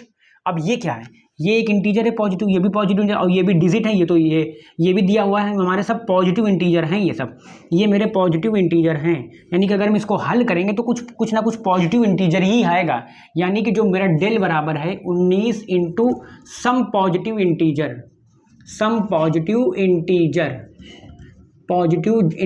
यानी कि अगर हम यहाँ पे दिया है सवाल में 19 बाई n मान लो, ठीक है, मान लो कुछ भी कोई भी n है यहाँ पे, मतलब इंटीजर और मल्टीप्लाई बाई 9, यानी डेल की भी वैल्यू 19 से मल्टीप्लाई, यानी डेल भी डिविजिबल है 19 से, यानी ऑप्शन सी करेक्ट है मेरा, यानी कि जो मेरी डेल है वो 19 मल्टीप्लाई बाई सम इंटीजर, क्योंकि देखो भाई 19 हमने R1 R3 से कॉमन ले लिया, तो देखिए अंदर क्या बचा, सिर्फ इंटीजर ही तो बचे सब अंदर, तो यानी इसको हल करेंगे, सॉल्व करेंगे तो ये पॉजिटिव वैल्यू ही देगा। ओके, तो कुल मिलाकर के मेरी जो डेल की वैल्यू आएगी वो मल्टीपल ऑफ सम इंटीजर होगा, ठीक है। देखिए पॉजिटिव इंटीजर बोलना भी सही नहीं होगा, क्योंकि अगर हम इसको सॉल्व करेंगे ना तो वो निगेटिव वैल्यू भी आ सकता है, तो यहाँ पे हम सब इंटीजर कहते तो ज़्यादा सही रहेगा, सम इंटीजर, जैसा कि क्वेश्चन में भी बताया गया है। यहाँ पे थोड़ा सा ध्यान दीजिएगा, मतलब डिजिट पॉजिटिव है पर डिटरमिनेंट की वैल्यू तो नेगेटिव आ सकती है ना, वो अंदर क्योंकि माइनस वगैरह होता है ना, को फैक्टर वगैरह लिखे जाते हैं प्लस माइनस लगा करके, तो बस डिटरमिनेंट की value 19 multiply by some integer होगा कुछ, तो मतलब यानी मल्टीप्लाई 19 से डिविजिबल है, माने कि 19 से पूरा डिवाइड हो जाएगा, यानी कि रिमाइंडर 0 आएगा, तो ये रिमाइंडर 0 तो इसी में आ रहा है ना सिर्फ, तो यानी ऑप्शन सी ही करेक्ट है, ठीक है। ये क्वेश्चन आपको समझ में आया होगा, स्क्रीनशॉट ले लीजिए, नोट्स की चिंता मत करिए, नोट्स आपको दे दिए जाएंगे टेलीग्राम चैनल के माध्यम से, ठीक है। अब हम नेक्स्ट क्वेश्चन की तरफ आगे बढ़ते हैं। अब ये भी एक क्वेश्चन कभी जेईई में पूछा गया था, तो ये सब समझ लीजिए प्रीवियस ईयर क्वेश्चन पेपर्स जो जेईई में कभी पूछे गए हैं उनकी क्वेश्चन प्रैक्टिस ही चल रही है, ठीक है। और ये भी क्वेश्चन जेईई लेवल का है, ये भी कोई बोर्ड से इसका कोई लेना देना नहीं है, ठीक है। तो ये एक क्वेश्चन प्रैक्टिस ही अब हो रही है फिलहाल, और अब आगे उम्मीद है 3-4 लेक्चरों में डिटरमिनेंट चैप्टर अब खत्म ही होने वाला है, ये क्वेश्चन प्रैक्टिस जैसे खत्म हो जाएगी, और कुछ डिटरमिनेंट और भी कुछ टॉपिक हैं, जैसे differentiation of determinant, multiplication of two determinant, 12th में तो कुछ भी नहीं है ये सब टॉपिक, पर आगे आपको यहाँ पे जेईई में पूछे जाते हैं इनसे कोई इन टॉपिक से रिलेटेड क्वेश्चन, तो उनको भी हमें यहाँ पे डिस्कस करना है, ठीक है। तो मेरा अभी बचा है डिटरमिनेंट डिफरेंशिएशन ऑफ, मतलब डिटरमिनेंट का ऑकलन तो आपने फिजिक्स में पढ़ा होगा फिलहाल, अभी हमने तो नहीं पढ़ाया है, पर फिजिक्स में आपने पढ़ा होगा डिफरेंशिएशन कैसे करते हैं, पर यहाँ पे आपको डिटरमिनेंट का मतलब इस डिटरमिनेंट का डिफरेंशिएशन करना है, ठीक है। और एक ये पढ़ना है आपको दो डिटरमिनेंट को मल्टीप्लाई करना, हमने नहीं बताया, देखिए मैट्रिक्सेस का मल्टीप्लाई करना तो आपको पता होगा, आप पढ़ेंगे, पर डिटरमिनेंट का मल्टीप्लाई करना ये बड़ी बात होती है, ये बोर्ड लेवल पर नहीं बताई जाती है, तो ये सब भी अभी टॉपिक हैं। और डिटरमिनेंट में सिग्मा कैसे अप्लाई करते हैं ये सब भी आपको थोड़ा सा जानना है, ये कुछ इंपॉर्टेंट पॉइंट्स हैं जेईई पॉइंट ऑफ व्यू से, तो उनको भी अभी आगे चल के पढ़ना है। फिलहाल अभी अपने क्वेश्चन पर आते हैं, जो कि प्रैक्टिस चल ही रही है, तो question practice on the king property, देखिए लेक्चर 6 से लेकर के 14 लेक्चर अभी तक हो गए हैं, और अभी तक हम लोग सिर्फ क्वेश्चन ही लगा रहे हैं, क्वेश्चन लगा रहे हैं, सिर्फ क्वेश्चन और कुछ नहीं, क्या बोलें, सिर्फ प्रैक्टिस ही तो करवा रहे हैं, और कुछ ज़्यादा बोलने के लिए है ही नहीं। तो ठीक है, अपने क्वेश्चन पर आ जाते हैं। एक डिटरमिनेंट दिया हुआ है, और जो n1 n2 n3 n4 n5 है, यानी ni है, i बराबर 1 से लेकर के 9 तक हैं, वो सब इंटीजर हैं, ठीक है। वो इवन और ऑड दोनों हो सकता है, निगेटिव पॉजिटिव दोनों हो सकता है। डेल इज डिविजिबल बाई 11 7 9, मतलब डेल जो डिटरमिनेंट है वो किससे डिवाइड होगा, तो उसके लिए अब हमें डेल को पहले एक छोटे से छोटा बना करके लिखना होगा हमें।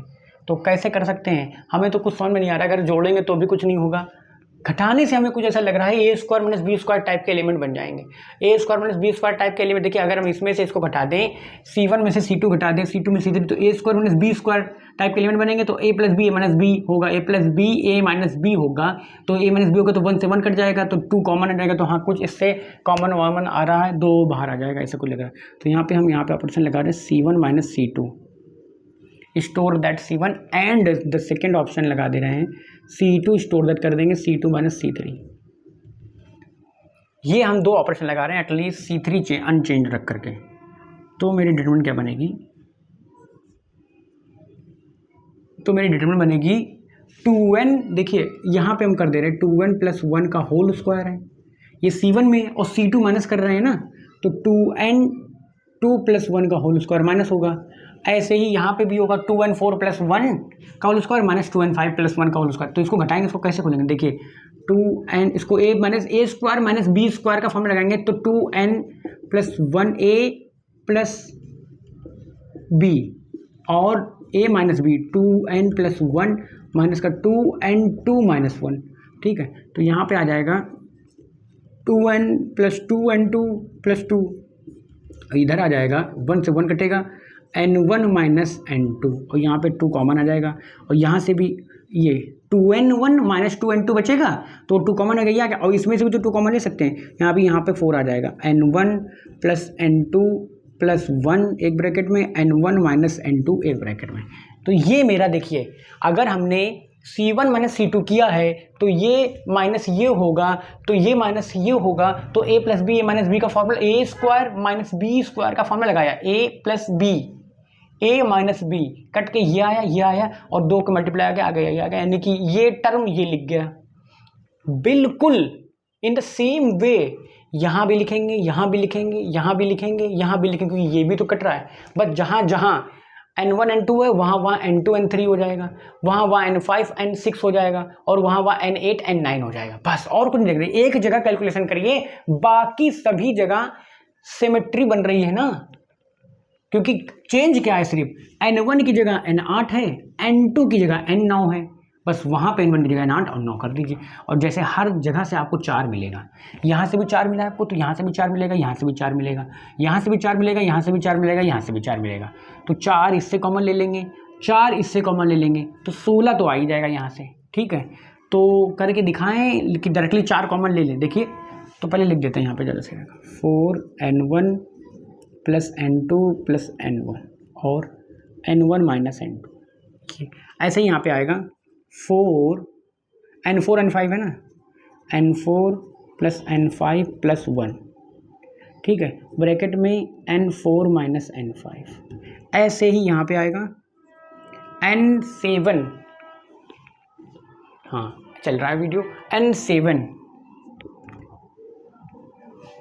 भैया कटा लो, n7 + n8 + 1 एक ब्रैकेट में, तो n7 - n8। इसमें ये लाइन लिखने में कोई प्रॉब्लम नहीं होगी, जो कैलकुलेशन तो सेम है ना, a² - b² का फॉर्मूला यहाँ भी लगाया गया, a² - b² का फॉर्मूला यहाँ भी लगाया गया। ऐसे ही C2 रूम में भी C2 भी चेंज हो रही है, तो यहाँ पे भी हम लगेंगे n2 n3 है तो n2 + n3 + 1 एक ब्रैकेट में, n2 - n3 क्योंकि छोटा माइनस बड़ा होगा ना तो n2 - n3 होगा, ठीक है। ये और यहाँ पे भी आगे 4 आ जाएगा, ठीक है। ऐसे ही यहाँ पे भी 4 आ जाएगा, 5 और 6 हैं, n5 + n6 + 1 n5 - n6 आएगा। ऐसे ही यहाँ पे भी आएगा n8 + n9 + 1 एक ब्रैकेट में, n8 - n9 आ जाएगा यहाँ पे, n8 - n9 आ जाएगा यहाँ पे। और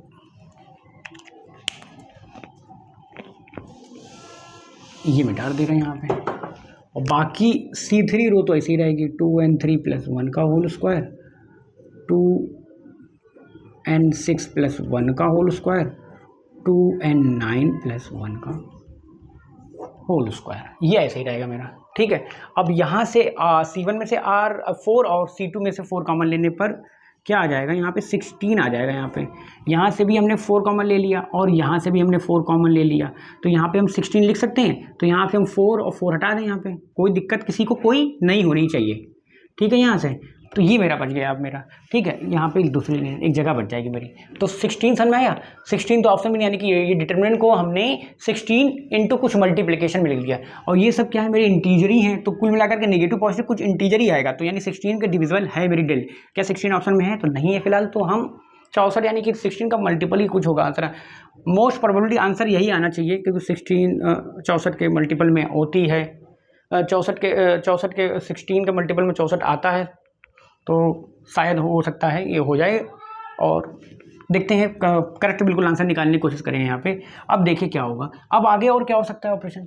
अब आगे तो हमें लगता नहीं, अगर हम घटाएंगे भी तो भी कुछ नहीं होने वाला है। देखिए घटाएंगे तो कुछ और कुछ ब्रैकेट बड़े बड़े हैं और सब अलग अलग ब्रैकेट्स हैं, और सब एकदम बेकार है। यानी अब हम और भी ना कुछ कॉमन ले सकते हैं ना ऑपरेशन लगा सकते हैं, क्योंकि अब आगे देखिए अगर लगाएंगे लगा तो सकते हैं, लगाने में तो कुछ भी कर सकते हैं, पर देखिए लगाने के बाद क्या कुछ अच्छा कुछ बनेगा क्या? क्या 1 टाइप के एलिमेंट, क्या 0 टाइप का कुछ होगा, एक्सपेंड होगा? नहीं होगा, कुछ नहीं कर सकते अब हमें। अब यहीं पर हमें कुछ सोचना पड़ेगा। इसका मतलब यहीं मेरी ट्रीटमेंट रुक गई। अब हम आगे ऑपरेशन तो नहीं लगा सकते, यानी कुछ अब यहीं पर कुछ दिमाग लग रहा है। इसका मतलब यहीं पर मेरा क्वेश्चन खत्म भी हो गया। इसका मतलब एक ये हिंट भी होता है, अगर आप आगे इतनी क्वेश्चन प्रैक्टिस करने के बाद आपको इतना क्लिक कर जाएगा कि अब आगे हम ऑपरेशन नहीं लेकर, इसका मतलब खत्म हो गया क्वेश्चन यहीं पे। यानी अब हमें कुछ सोचना है अलजेब्रिक तरीके से, ठीक है। अब हमें यहाँ पर कुछ एडवांस मैथमेटिक्स लगानी, मतलब थोड़ी सी एलसीएम एचसीएफ वाले, कुछ इवन ऑड वाले, कुछ छोटे से बेसिक मैथमेटिक्स के कॉन्सेप्ट लगाने हैं। कैसे? देखिए ये 2 ब्रैकेट का मल्टीप्लिकेशन है, ठीक है। यहाँ भी n1 n2, यहाँ भी n1 n2 है, ऐसे यहाँ n4 n5 तो यहाँ भी n4 n5 है। यानी देखिए 2 इंटीजर ही है ना, n1 n2 तो 2 इंटीजर ही हैं। यहाँ पे एक n1 माइनस n2 है, एक ब्रैकेट उठाते हैं सिर्फ, ठीक है। बाकी सेव ऐसे ही सभी जो काम यहाँ होगा वैसे यहाँ भी, वैसे यहाँ भी, वैसे यहाँ भी, वैसे यहाँ भी, वैसे यहाँ भी। और यहाँ पे देखिए जो यहाँ पे है n1 माइनस n2 है, वही यहाँ पे ये इंपॉर्टेंट पॉइंट है, n2 प्लस n1 है, ठीक है। ये मेरा ब्रैकेट हर जगह यही इसी टाइप के मेरे ब्रैकेट बने हैं, ठीक है। C1 पूरे C1 में और पूरे C2 में इसी टाइप के मेरे ब्रैकेट बने हैं। अब देखिए कंडीशन क्या क्या हो सकती है। पहली कंडीशन हो सकती है अगर हम n1 को इवन ले लें, इंटीजर है ना, ये भी इवन ले लें, ठीक है। अगर हम n1 को भी इवन ले लें और n2 को भी इवन ले लें, तो इवन माइनस इवन 4 माइनस 6 तो इवन ही आता है, मल्टीप्लाई बाई 4 6 हो जाएगा 10 प्लस 11 ऑड। ऑड इवन का मल्टीप्लिकेशन क्या आता है?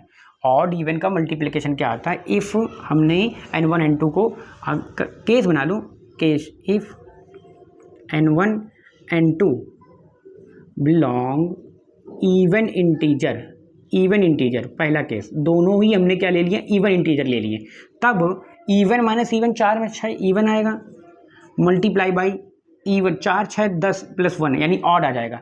ऑड इवन 3 दूनी 6 इवन आता है, यानी कि इवन ऑड का मल्टीप्लिकेशन इवन आता है। ये आप गुणा करके खुद भी देख सकते हैं। 3 मतलब और 3 है और यहाँ पे 6 लिख दें, 3 छंग 3 और ये 6 लिखेंगे, 3 छंग 18 यानी इवन ही तो आ रहा है ना। इवन ऑड का मल्टीप्लिकेशन, इवन ऑड का मल्टीप्लिकेशन इवन आता है, यहाँ पे आ रहा है। जस्ट 2-3 एग्जाम्पल भी रख करके आप चेक करके कंडीशन खुद ही बना सकते हैं।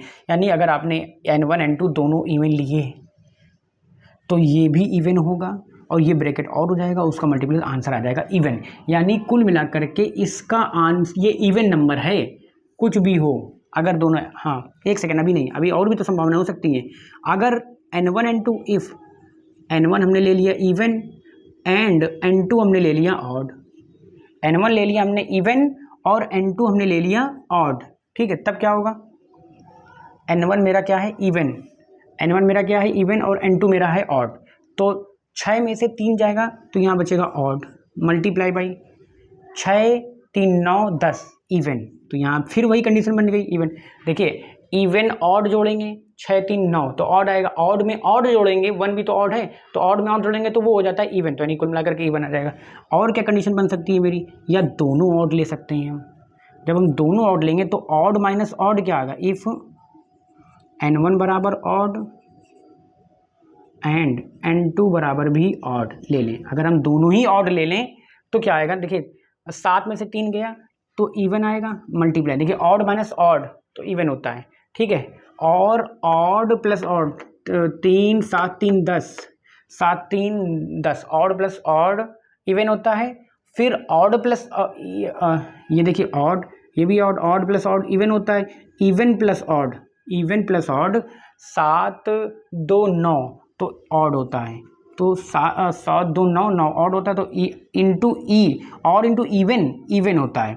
कुल मिलाकर के चाहे n1 n2 कुछ भी हो, चाहे इवन हो चाहे n1 n2 दोनों इवन हो, या एक इवन हो एक ऑड हो या दोनों ऑड हो, कुल मिलाकर के ये ब्रैकेट हमेशा इवन ही आएगा। ऐसे ये ब्रैकेट भी इवन आएगा, ऐसे ये ब्रैकेट भी इवन आएगा, ठीक है।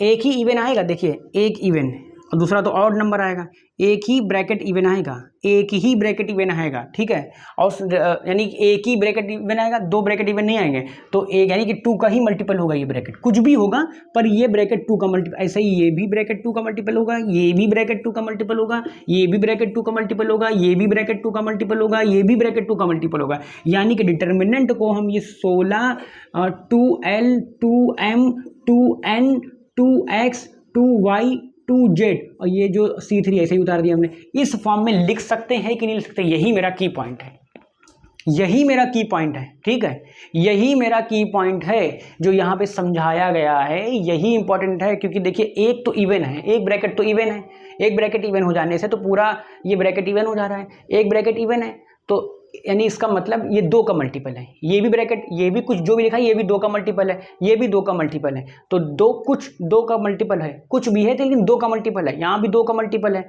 ये C2 भी 2 का मल्टीपल है, और ये हमने C1 C3 कॉमन में से उतार दिया, उससे कोई मतलब नहीं यहाँ पे। अब देखिए यहाँ पे हम वहाँ पर कुछ कर भी नहीं सकते ना, तो यहाँ C2 से भी हम 2 कॉमन ले लें, C1 से भी हम 2 कॉमन ले लें, तो 16 चौको 64 यानी कि कुल मिलाकर के 64 मल्टीप्लाई बाई LMNXYZ। सपोज हमने ये मतलब XYZ मान लिया हमने, इसको हमने मतलब 2 मल्टीपल बाई n सब मान लिया ना हमने, ऐसे कुछ ये C3 ऐसे उतार दिया हमने यहाँ पर। तो देखिए पूरी मेरी डिटरमिनेंट जो है 64 की, ये जो मेरी डेल थी उसको रिड्यूस करते करते ऑपरेशन लगाने के बाद थोड़ा सा कुछ माइंड गेम करने के बाद हमारा जो डिटरमिनेंट है 64 का मल्टीप्लिकेशन आ गया। तो यानी कि जो मेरा चौथा ऑप्शन सही होगा, जो डेल होगी मेरी वो डिविजिबल बाई 64 होगी। क्वेश्चन आपको समझ में आया जरूर होगा, नहीं आया है तो फिर देखिए, बार बार देखिए, क्योंकि ये सब क्वेश्चन 2-3 बार देखने में ही आते हैं। क्योंकि हमें क्या है कि हमें प्रैक्टिस है तो हमें कोई प्रॉब्लम नहीं हो रही है, हो सकता है आप लोगों को प्रॉब्लम हो, तो फिर से देखिए क्वेश्चन, इसमें कोई प्रॉब्लम नहीं है। अब हम अपने नेक्स्ट क्वेश्चन की तरफ बढ़ते हैं। किसी को कोई प्रॉब्लम हो कमेंट के माध्यम से बताइएगा। नोट्स वगैरह की चिंता बिल्कुल भी ना करिए, नोट्स बिल्कुल आपको दे दिए जाएंगे, बार बार हम बताते जा रहे हैं। और ये लेक्चर नंबर 15 चल रहा है फिलहाल। अब ये एक और देखते हैं, थोड़ा प्यारा सा क्वेश्चन है, इसमें थोड़ा टेक्नोमेट्री इन्वॉल्व की गई है। अभी डिटर्मिनेंट में आपको कॉम्प्लेक्स क्यूब रूट भी इन्वॉल्व करके दिखा दिए जाएंगे, उससे कॉम्प्लेक्स नंबर से रिलेटेड, आयोटा से रिलेटेड क्वेश्चन भी आते हैं, ओमेगा स्क्वायर टाइप के। तो जिन्होंने पढ़ा है quadratic equation with complex root, तो कॉम्प्लेक्स नंबर जिन्होंने क्लियर है तो उनको कोई प्रॉब्लम नहीं होगी। लेकिन फिर भी हम इतना बता करके चलेंगे जिससे आपको प्रॉब्लम ना हो, आपको रिकैप हो जाए एक तरह से। ओमेगा स्क्वायर 3, ओमेगा 3 का मल्टीपल 1 होता है हमेशा, और भी 1 प्लस ओमेगा स्क्वायर बराबर 0 होता है।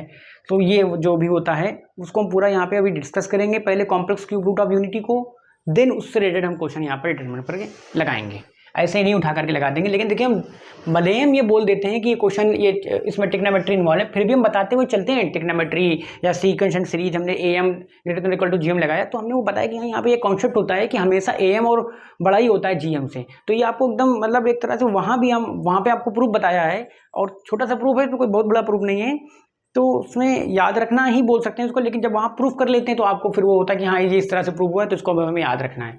तो वही यहाँ पे भी हमने लगाया बस AM वाला कॉन्सेप्ट।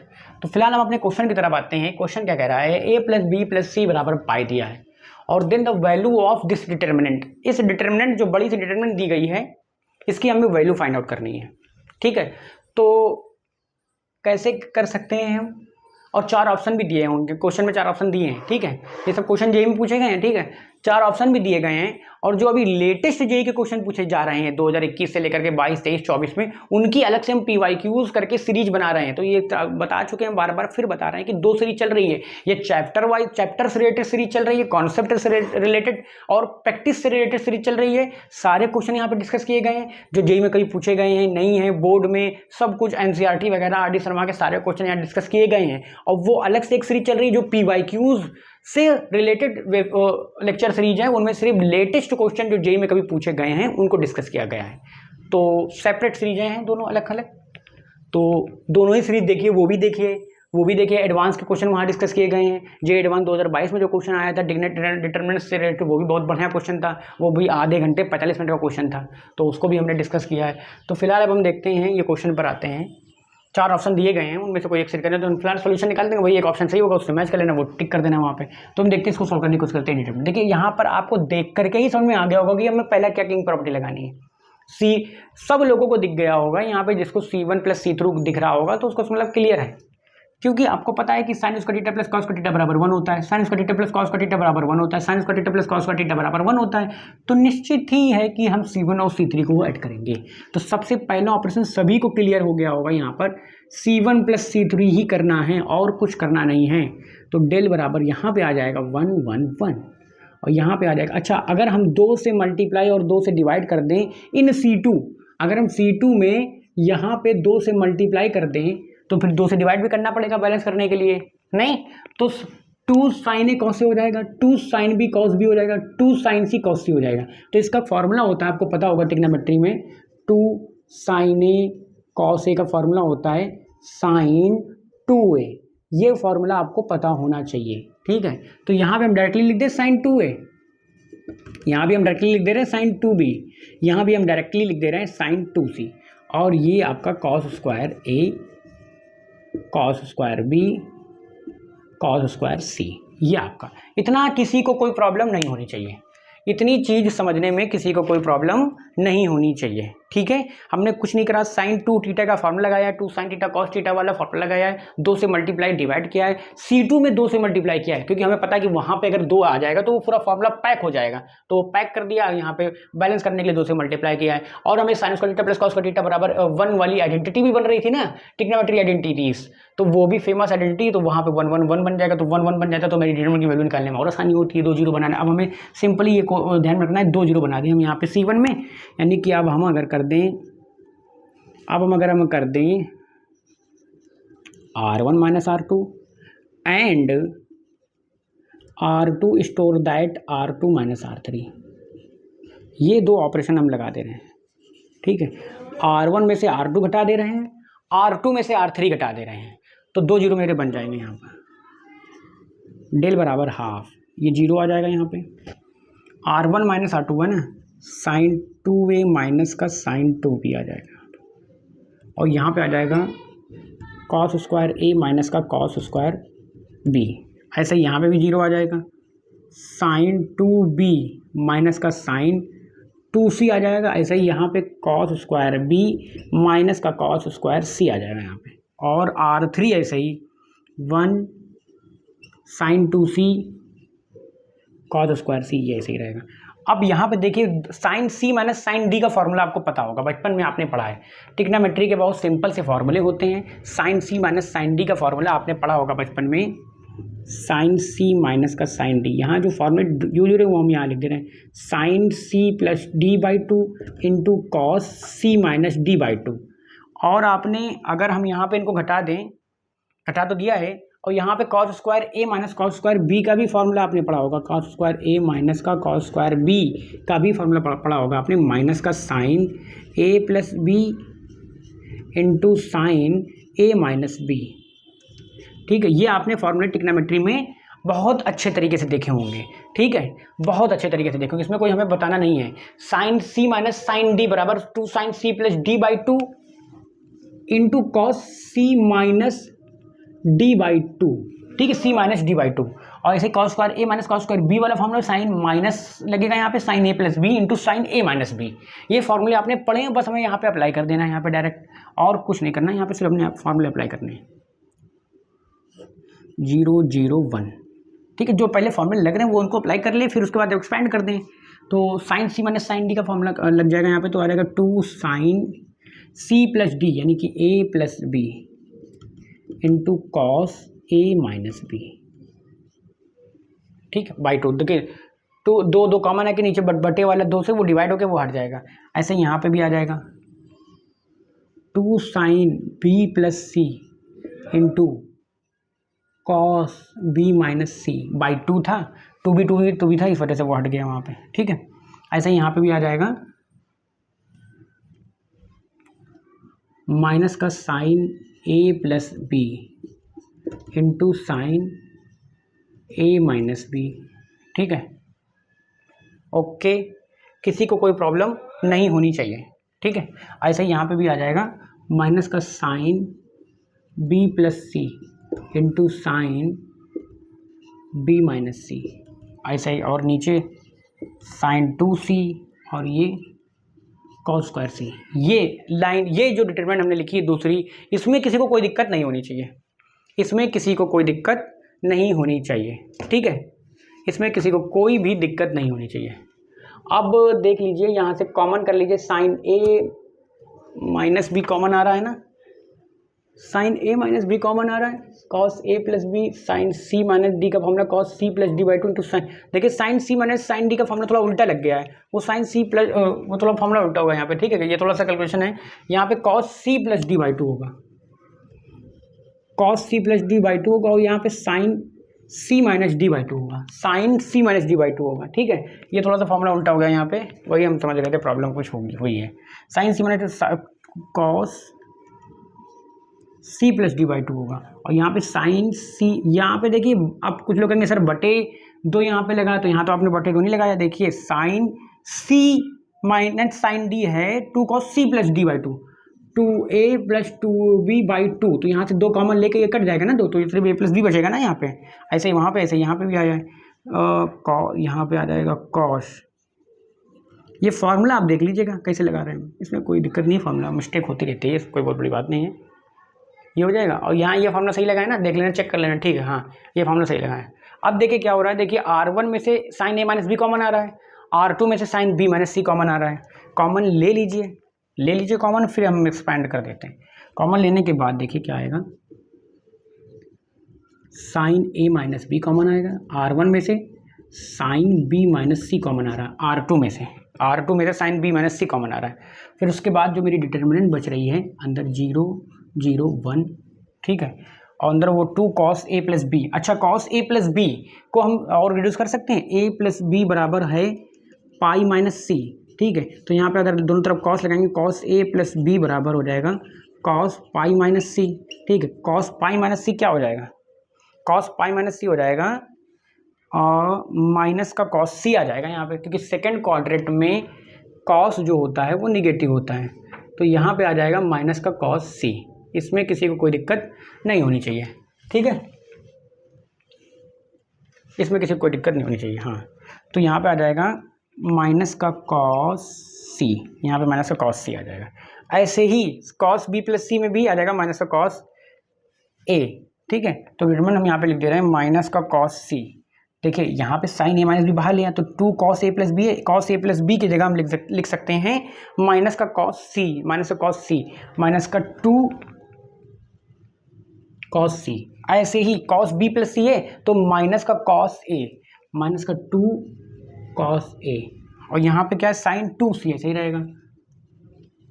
और तीसरे में क्या आएगा, हमने साइन ए माइनस बी बाहर ले लिया, हमने साइन बी माइनस ए, अब यहाँ पे साइन ए प्लस बी है, साइन ए प्लस बी को हम लिख सकते हैं साइन पाई माइनस सी है, तो ए प्लस बी, तो यहाँ पे आ जाएगा साइन सी, और माइनस एक पहले से चला आ रहा है, तो माइनस का साइन सी, सेकेंड क्वाड्रेंट है ना, सेकेंड क्वाड्रेंट में साइन पॉजिटिव होता है, तो माइनस का साइन सी यहाँ पे आ जाएगा, तो माइनस का साइन सी यहाँ पे आ जाएगा।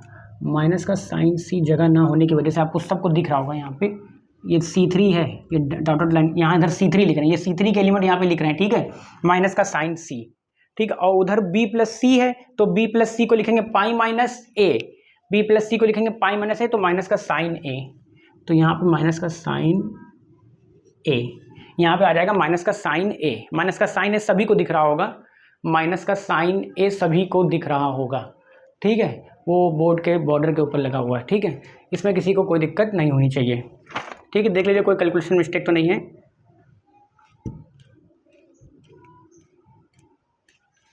ओके, माइनस का साइन ए हो जाएगा यहाँ पे, बी प्लस सी है, बी प्लस सी को लिखेंगे पाई, इस फॉर्मूले से पाई बी प्लस सी को pi minus A, pi minus sign 180 minus A, sign A, minus का साइन ए आ जाएगा, क्योंकि ए पॉजिटिव होता है, और कॉस स्क्वायर सी, ठीक है, यहाँ पे cos square C,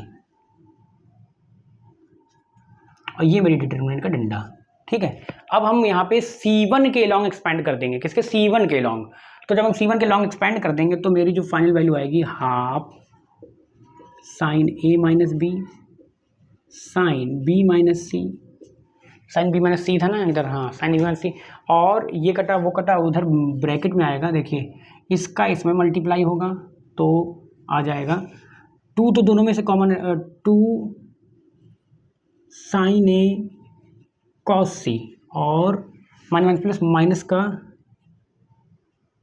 sign C cos A, ठीक है, ये माइनस का आ जाएगा यहाँ पे, ठीक, इतना किसी को दिक्कत नहीं होगी, और यहाँ पे भी 2 आएगा, ठीक है, तो ये 2 कॉमन ले लेंगे ब्रैकेट में, तो ये 2 से ये 2 कैंसिल हो जाएगा, तो यहाँ पे देखिए sine A cos B cos A sine B, तो साइन ए माइनस बी का फॉर्मूला आ जाएगा यहाँ पे। फाइनल मेरा answer sine A minus B, sine B minus C, इसको पैक करेंगे तो साइन ए कॉस बी, यहाँ पे सी, तो साइन ए माइनस सी, ये मेरा ए माइनस सी आ जाएगा मेरा, ये मेरा फाइनल आंसर आ जाएगा। ठीक है, देख लीजिए कोई कैलकुलेशन मिस्टेक ना हो, बस यहाँ पे जस्ट ट्रिग्नोमेट्री का यूज हुआ है। आंसर एक बार चेक कर लीजिए, आंसर ये आ रहा है ना, sine A minus B, sine B minus C और sine B minus C, sine A minus C. हाँ, आंसर यही आ रहा है। ठीक है, आंसर चेक कर लीजिए, बस कैलकुलेशन ठीक है इसका मतलब। बस ये ट्रिग्नोमेट्री के 3 फॉर्मूलों का यहाँ पे यूज हुआ है बहुत अच्छे तरीके से, और बाकी कॉमन नॉर्मल लिया गया है। सिंपली हमने क्या किया, ट्रिग्नोमेट्री साइन उसका थीटा प्लस कॉस का थीटा, इसमें कुछ समझाने वाला नहीं है, बार बार समझा करके हम समय ना बर्बाद करें। फिलहाल ये क्वेश्चन आपको समझ में आ गया होगा, इसमें कुछ ज़्यादा कठिन नहीं था, ट्रिग्नोमेट्री का बस यूज हुआ है, आइडेंटिटीज का और कुछ चेंज ऑफ एंगल का। ठीक है, अब हम आगे बढ़ते हैं। इस क्वेश्चन को देख लीजिए, नोट कर लीजिए, अपने फेयर कॉपी में उतार लीजिए। अब हम अपने नेक्स्ट क्वेश्चन की तरफ आगे बढ़ते हैं। ये भी क्वेश्चन देखिए, बहुत आसान सा क्वेश्चन है, इसमें ज़्यादा कोई कठिन नहीं है, बहुत ही ज़्यादा आसान क्वेश्चन है, इसमें कोई मतलब सब वो नहीं है। देखिए, अगर हम क्या करें, हमें ये प्रूफ करना है LHS बराबर RHS, तो फिलहाल तो हम RHS उठाएंगे। LHS क्या लाना है, वो भी एक डिटरमिनेंट के फॉर्म ही में लाना है, तो यानी डिटरमिनेंट को पूरा खोलना नहीं है मेरा, एक्सपैंड नहीं करना है मेरा डिटरमिनेंट, यानी यही कहीं ऑपरेशन वगैरह लगा करके इस डिटरमिनेंट से इस डिटरमिनेंट तक ले करके आना है। यानी ऊपर तो हमें कोई छेड़खानी नहीं करनी है, क्योंकि A² B² C² A² B² C², इतना तो हिंट आपको समझना चाहिए कि कैसे हम कहाँ ऑपरेशन लगाना है, कहाँ नहीं लगाना है। यानी R1 में ऑपरेशन लगा दिया आपने, तो R1 जो बना है उसको बिगाड़ दिया, तो उसको भी बिगाड़ना नहीं है जो मेरा बना हुआ। फिलहाल यही 2 रो मेरी गड़बड़ हैं, तो इन्हीं को हम क्या करते हैं, देखिए पहले आप देखिए R2 माइनस R3 लगा दीजिए पहले। अगर आप R2 store that R2 minus R3 लगाएंगे तो क्या बन जाएगा, देखिए मेरा ये बन जाएगा, R1 तो ऐसे ही रहेगा A² B² C², तो A plus A² minus B² का फॉर्मूला लगेगा, A प्लस 1 का होल स्क्वायर माइनस का A माइनस 1 का होल स्क्वायर, तो A प्लस B एक ब्रैकेट में, A plus minus plus A minus B bracket में, तो यहाँ पे देखिए 2A यहाँ बचेगा और यहाँ पे A कटेगा, यहाँ पे 2, यानी 4A आ जाएगा यहाँ पे। तो यहाँ पे क्या आ जाएगा, 4A आ जाएगा, R2 माइनस R3। ऐसे यहाँ पे 4B आ जाएगा, ऐसे यहाँ पे 4C आ जाएगा, क्योंकि C plus 1 C minus 1, C plus 1 C minus 1, A plus 1 A minus 1, एक ही टाइप के हैं ना, सिमेट्री है। ये ऐसे ही रहेगा, A माइनस 1 का होल स्क्वायर, B माइनस 1 का होल स्क्वायर, C माइनस 1 का होल स्क्वायर। ठीक है, ये आपका ऐसे आ गया। 4 कॉमन ले लीजिए आप, 4 भी तो चाहिए बाहर, हाँ तो 4 कॉमन ले लीजिए, बहुत उपयोगी वो एलिमेंट है मेरा 4। देखिए बनती जा रही है, इससे ज़्यादा कुछ दिमाग लगाना नहीं है ज़्यादा। A माइनस 1 का होल स्क्वायर, B माइनस 1 का होल स्क्वायर, C माइनस 1 का होल स्क्वायर, बहुत आसान सी डिटरमिनेंट है। लेकिन हाँ, अगर आप प्रैक्टिस नहीं करेंगे तो उस पर भी आपको घबराहट के नर्वसनेस के मारे आपको पेपर में शायद सोच ना पाएँ। लेकिन आप पहले से एक बार भी अगर इस टाइप के क्वेश्चनों को लगा लेंगे ना, तो आपका फिर रिवीजन करने की जरूरत नहीं पड़ेगी, आप क्लिक कर जाएगा वहाँ पे कि हमने इस समय कभी जब मेरे सामने आई तो तुमने ऐसे कैसे इस प्रकार के क्वेश्चनों को सॉल्व करने की कोशिश की थी। तो आपको यूनिक वे मिलते हैं जब आप JEE लेवल के क्वेश्चनों को सॉल्व करते हैं, अपनी प्रैक्टिस सेट में इन्वॉल्व करते हैं, प्रैक्टिस करते हैं क्वेश्चनों की, तो आपके रास्ते बहुत से खुल जाते हैं डिटरमिनेंट को सॉल्व करने की, आपकी सोच डेवलप हो जाती है, तो आपको क्वेश्चन सॉल्विंग प्रोबेबिलिटी बहुत ज़्यादा हो जाती है। ठीक है, अब देखिए क्या करना है, यहाँ पे देखिए ये बन गया A² B² C², और इधर भी देखिए R2 में भी ABC बन गया है। ठीक है, R1 R2 तो बन गए हैं, बस R3 में वहाँ 1 1 लाना है। कैसे लाएंगे 1 1, देखिए कुछ हो पाएगा। अगर हम A माइनस 1 का होल स्क्वायर जानते हैं क्या होता है, A² प्लस 1 माइनस का 2A होता है। A माइनस 1 का whole square A² plus 1 minus 2A, ठीक है, ये होता है -2A। ठीक है भैया, राइटिंग नोट्स आपको दे दिए जाएंगे ना, राइटिंग की चिंता ना करिए, नोट्स आपको एकदम बढ़िया राइटिंग में मिल रहे हैं। तो ये यहाँ पे लिखा हुआ है, यहाँ हमें 1 चाहिए, यानी हमें ये नहीं चाहिए और ये नहीं चाहिए, यानी सिर्फ ये 1 चाहिए। तो देखिए R1 माइनस कर दें यहाँ से, तो A² कट जाएगा और 2A जोड़ दें, यानी कि हम अगर R3 को चेंज कर दें, कैसे, माइनस R1 कर दें, A² कट जाएगा, और प्लस 2R2 कर दें, तो माइनस का 2A तो निकलेगा और प्लस का 2A हो जाएगा, तो वो भी कट जाएगा। तो यानी ये ऑपरेशन लगाने के बाद मेरी R3 कैसे हो जाएगी, R1 तो ऐसे ही रहेगी A² B² C² ABC। ठीक है, अब देखिए A माइनस 1 का होल स्क्वायर क्या है, A² प्लस 1 माइनस का 2A है ना। अब R1 माइनस करा है ना हमने, R1 माइनस किया है तो माइनस का A²। ठीक है, और R2 में 2 से मल्टीप्लाई करके जोड़ा है, 2a, ये R2 में 2 से मल्टीप्लाई करके जोड़ा, 2a से 2a, a स्क्वायर से a स्क्वायर, तो यहाँ सिर्फ क्या बचा, 1 ही तो बचा। ऐसे यहाँ पे, ऐसे ही यहाँ पे 1 आएगा, ऐसे ही यहाँ पे 1 आएगा। जिस प्रकार 1 यहाँ पे आया है ऐसे ही सेम टाइप की तो सिमेट्री है, तो ऐसे यहाँ पे भी 1 आ जाएगा, ऐसे यहाँ पे भी 1 आ जाएगा। तो मेरी जो डिटरमिनेंट प्रूव करनी है RHS मेरी आ जाएगी। देखिए हैंड यहाँ पे लिख देंगे हैंड्स प्रूव्ड। ठीक है, ये क्वेश्चन बहुत आसान था, इसमें ज़्यादा समय नहीं हमने बर्बाद किया है। अब बस आप लोग नोट कर लीजिए क्वेश्चन प्रैक्टिस के लिए। ठीक है, देखिए ये क्वेश्चन कैसे होगा, बहुत आसान सा क्वेश्चन है। ये prove that this determinant is equal to this expression. ठीक है, यहाँ पे भी हम LHS लेंगे। LHS क्या है, वही मेरा डिटरमिनेंट है। तो यहाँ पे क्या कर देंगे, देखिए दो डिटरमिनेंटों को, देखिए यहाँ पे माइनस समझिए, देखिए माइनस प्लस तो एक ही होता है, माइनस कुछ नहीं होता, वो प्लस ही होता है एक तरह से। ठीक है, तो ये दो एलिमेंट को यहाँ पे देखिए जोड़ करके लिखा गया, तो इनको अलग कर देंगे। तो एडिशन ऑफ प्रॉपर्टी 5 जो एडिशन ऑफ 2 डिटरमिनेंट है उसका रिवर्स यहाँ लगेगा। तो हम 2 डिटरमिनेंटों को अलग कर रहे हैं, एक्स स्क्वायर वाई स्क्वायर, तो शेष 2 तो सेम रहेगी, Y Z Z X Y. ठीक है, यहाँ पे आ जाएगा X square Y square Z square, ये मेरी डिटरमिनेंट रहेगा। दूसरी डिटरमिनेंट मेरी यहाँ पे शेष जो कॉमन शेष 2 कॉलम तो सेम ही रहेंगे, बाकी यहाँ पे आ जाएगा वाई माइनस जेड का whole square, Z minus X का whole square, X minus Y का whole square, Y Z Z X Y. ये मेरी देखिए एडिशन ऑफ 2 डिटरमिनेंट का रिवर्स हमने लगाया है। अब अगर इन दोनों को जोड़ेंगे ना तो देखिए क्या जुड़ करके ये आ रहा है ऊपर वाला, हाँ आ रहा है, क्योंकि देखिए ये 2 डिटरमिनेंट कभी जुड़ पाएंगे जब कोई 2 कॉलम या 2 रो बराबर हो। यहाँ पे 2 कॉलम बराबर है, C1 और C3 बराबर है, कॉमन है, एक ही है। तो इसका मतलब जो अनकॉमन है C2 वो उनको जोड़ करके हम ये लिख देंगे, यानी कि इस से ये ऊपर वाली लाइन आ जाएगी। तो इसका मतलब यहाँ से ये जो लिखा गया है सही लिखा गया है, तो इस डिटरमिनेंट को इस रूप में लिख लेंगे। और देखिए ये मेरी डिटरमिनेंट 0 हो जाएगी अपने यहाँ अचानक से। देखिए सिर्फ हमने एडिशन ऑफ 2 डिटरमिनेंट का रिवर्स लगाया है और उसमें मेरी एक डिटरमिनेंट अपने आप 0 आ गई। क्यों 0 आ गई, अब ये तो हम नहीं बताने वाले क्योंकि C1 C2 बराबर है। ठीक, बता दिया, लेकिन फिर भी है ना, 2 कॉलम या 2 रो बराबर होती हैं तो वो डिटरमिनेंट की वैल्यू 0 आ जाती है। बस मेरी इसको लेकर के हमने ये आ गया। अब देखिए कैसे क्या हो सकता है। अब हम यहाँ से -1 कॉमन ले रहे हैं क्योंकि C2 में -1 है, और हम 2 से मल्टीप्लाई करके C2 को घटा दे रहे हैं, -1 कॉमन ले रहे हैं।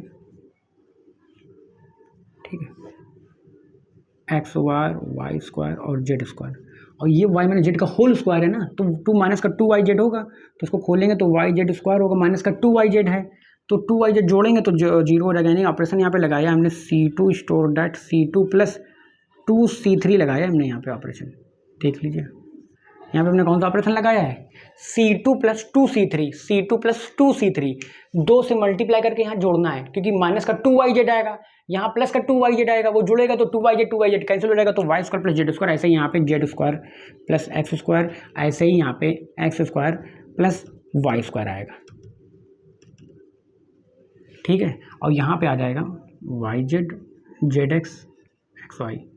ठीक है, ये आपको समझ में आया होगा जब ये ऑपरेशन लगाया है इसमें, तो ये मेरी डिटरमिनेंट आई है, ये ऑपरेशन ने इसमें लगाया है। ठीक है, अब देखिए हम क्या कर दें, C2 प्लस C1 कर दें और स्टोर दैट C2 कर दें, और जब हम C2 C1 को जोड़ेंगे तो X square Y square Z square यहाँ बनेगा, X square Y square Z square यहाँ बनेगा, एक्स स्क्वायर वाई स्क्वायर और जेड स्क्वायर यहाँ बनेगा। तो X square Y square Z square पूरे C2 में से कॉमन लेने पर X square Y square Z square C2 में से कॉमन ले लिया हमने, और ये एक माइनस पहले से चला आ रहा है। ठीक है, उसको नहीं भूलना है आपको, नहीं तो कैलकुलेशन मिस्टेक हो जाएगी। यहाँ पे X square Y square Z square, यहाँ 1 1 1, और ये जेड एक्स, ये वाई जेड एक्स और एक्स वाई, ये मेरा बन जाएगा। ठीक है, अब देखिए अपने हिसाब से जो लाना है उधर RHS में, X minus Y Y minus X चाहिए और जेड माइनस एक्स चाहिए। एक्स माइनस वाई कैसे बनेगा, जब हम R1 में से R2 घटाएंगे, और जब हम R1 में से R2 घटाएंगे, store that R1, and Y minus Z भी तो चाहिए हमें। हाँ, Y X Y Y Z होगा यार, कैलकुलेशन, हाँ यहाँ पे वाई जेड होगा और जेड एक्स होगा, साइक्लिक ऑर्डर में होता है ना, तो वाई माइनस जेड भी चाहिए, एंड R2 माइनस R3 भी करना है, स्टोर दैट R2 करना है। तो देखिए एक्स माइनस वाई और ये वाई माइनस जेड, 2 0 भी बन जाएगा मेरा, और मेरा यहाँ पे आ जाएगा एक्स स्क्वायर वाई स्क्वायर और जेड स्क्वायर ठीक है, यहाँ पे आ जाएगा x। और देखिए जब हम X square minus Y square करेंगे, R1 में से R2 घटाएंगे तो यहाँ 0 बनेगा, यहाँ X square minus Y square आएगा, यहाँ पर क्या आएगा, z कॉमन आएगा तो y माइनस x आएगा, y माइनस x आएगा, लेकिन x माइनस वाई कॉमन लेंगे हम, यहाँ पे आ जाएगा x माइनस वाई, और यहाँ पे y माइनस जेड कॉमन ले लेंगे जो ऊपर हमें लाना है। और फिर अंदर देखिए क्या बचेगा, अंदर यहाँ बचेगा x प्लस वाई। इसमें किसी को कोई दिक्कत नहीं होनी चाहिए, ये वही पुराने लेक्चरों से इंस्पायर्ड क्वेश्चन है। और यहाँ बचेगा y प्लस जेड, यहाँ बचेगा 0, यहाँ बचेगा 0। और देखिए R1 और y एक्स माइनस वाई लिया ना हमने, तो जब Y Z minus Z X लिखेंगे, जेड का y माइनस एक्स होगा तो यहाँ -1 बचेगा। ऐसे ही हमने क्या लिखा, y माइनस जेड कॉमन लिया ना, तो जेड माइनस वाई होगा, ऐसे ही यहाँ पे भी -1 आएगा, और ये जेड स्क्वायर आ जाएगा यहाँ पे, और ये 1 आ जाएगा यहाँ पे, और ये एक्स वाई आ जाएगा यहाँ पे। ये मेरी डिटर्मिनेंट आ जाएगी। ये देखिए इसमें किसी कोई दिक्कत होनी नहीं चाहिए, ठीक है। y माइनस एस कॉमन लिया तो माइनस का जेड बचेगा ना, माइनस का जेड, और यहाँ माइनस का एक्स बचेगा। ये कोई दिक्कत नहीं होनी चाहिए, इसमें कोई कैलकुलेशन, देख लीजिए कैलकुलेशन मिस्टेक नहीं होनी चाहिए किसी प्रकार की। और y प्लस जेड बचा उधर ब्रैकेट में, हाँ ठीक है, ठीक है, कोई दिक्कत नहीं होनी चाहिए किसी को। देखिए यहाँ तक किसी को कोई दिक्कत नहीं, पुराना वाला ये पुराने वाले क्वेश्चन है, समझ लीजिए, इसमें कोई ज़्यादा नया कठिन इन डेप्थ क्वेश्चन नहीं है। अब इतना आ गया, अब हम यहाँ पे C2 के लॉन्ग एक्सपेंड कर दे रहे हैं। जब हम C2 के लॉन्ग एक्सपेंड कर देंगे, देखिए ये आ गया है, या नहीं, या अभी हम R1 में से R2 एक बार और घटा दें। जब हम R1 में से R2 घटाएंगे, जेड माइनस एक्स चाहिए ना यहाँ पे, तो जेड माइनस एक्स कैसे होगा, तो जेड माइनस एक्स कैसे होगा, जब हम R2 में से R1 घटाएंगे। जब हम यहाँ पे हम लगा देंगे R2 में से R1 स्टोर दैट R2 कर देंगे, तो मेरी ये ऊपर लिख दे रहे हैं यहाँ पे, ठीक है, या मिटा दे रहे हैं, यहाँ पे जगह तो नहीं है।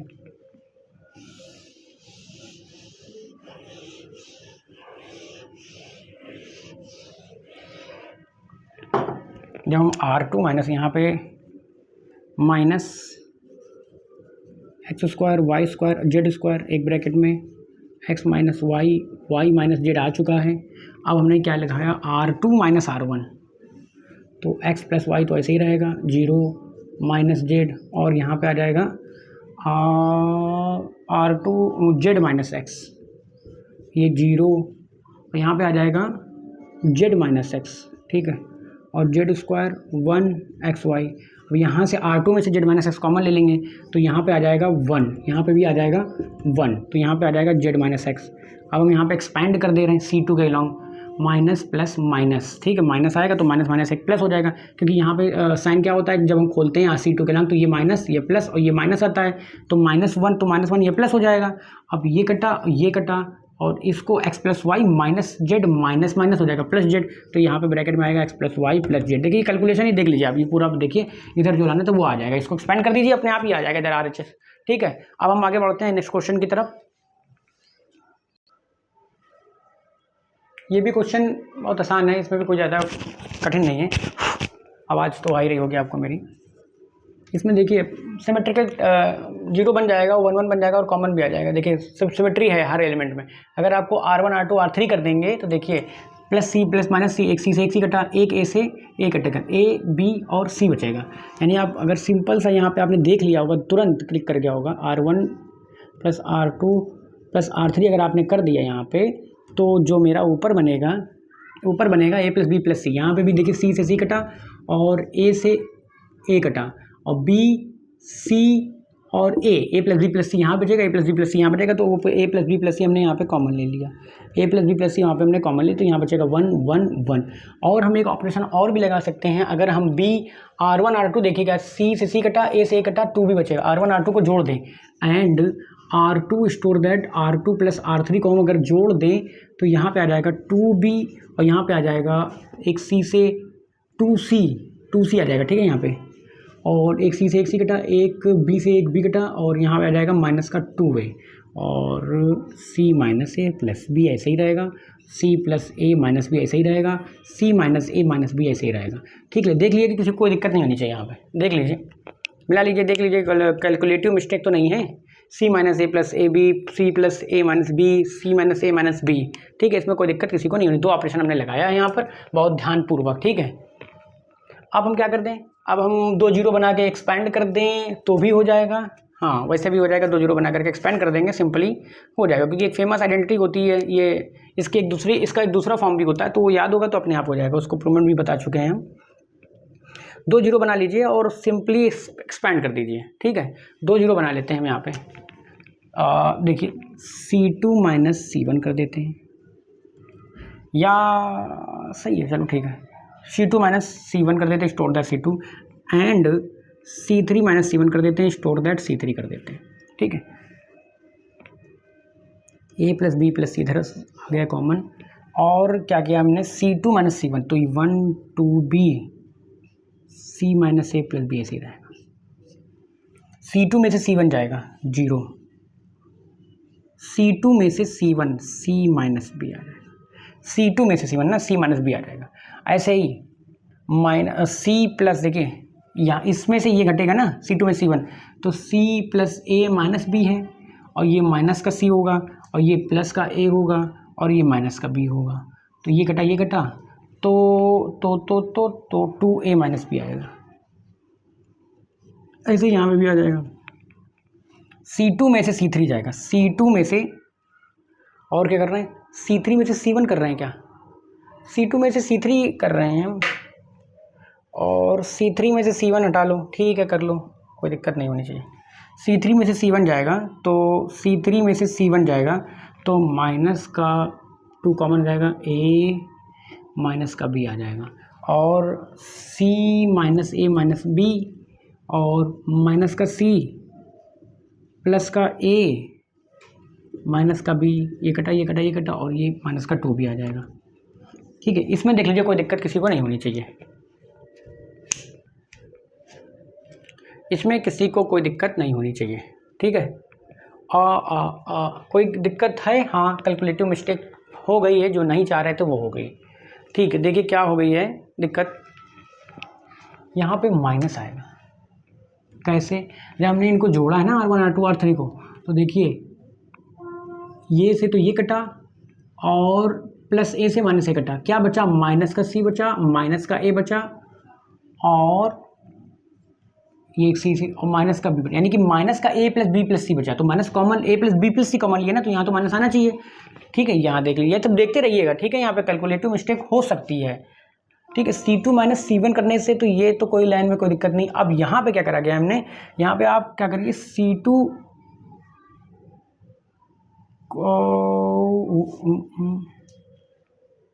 -1 है ना यहाँ पे, तो आप यहाँ पे थोड़ा सा ध्यान से करिएगा, C3 माइनस C1 नहीं करिएगा, C3 प्लस C1 करिएगा, ठीक है। C3 प्लस C1 करेंगे तो ये 0 आएगा, और 2B माइनस A तो आ ही जाएगा, 2B माइनस A, ठीक है। C minus A minus B है, और C minus A plus B है, तो यहाँ पे 2C माइनस A आ जाएगा एक ब्रैकेट में, ठीक है, ये आ जाएगा, ठीक है। अब इसमें किसी को कोई दिक्कत नहीं होनी चाहिए, यहाँ पे ये कैलकुलेशन है, गुणा भाग, इसमें ज़्यादा कुछ समझाने वाला नहीं है। अब हम एक्सपेंड कर देते हैं, ठीक है, यहाँ पे हम एक्सपेंड कर दे रहे हैं, ठीक है। A plus B plus C, कोई माइनस माइनस नहीं है, यहाँ पे आगे है नहीं है, एक्सपेंड कर दिया हमने R1 के लॉन्ग, ठीक है। अब क्या करा, तो 4 आ जाएगा यहाँ पे, C minus B C minus A, minus का 4B minus A minus B इधर आ जाएगा, ये ब्रैकेट बंद हो जाएगा। अब इसको हल करेंगे, अंदर हल करते हैं, चलो या इसको मिटार करके है फिर हल करते हैं।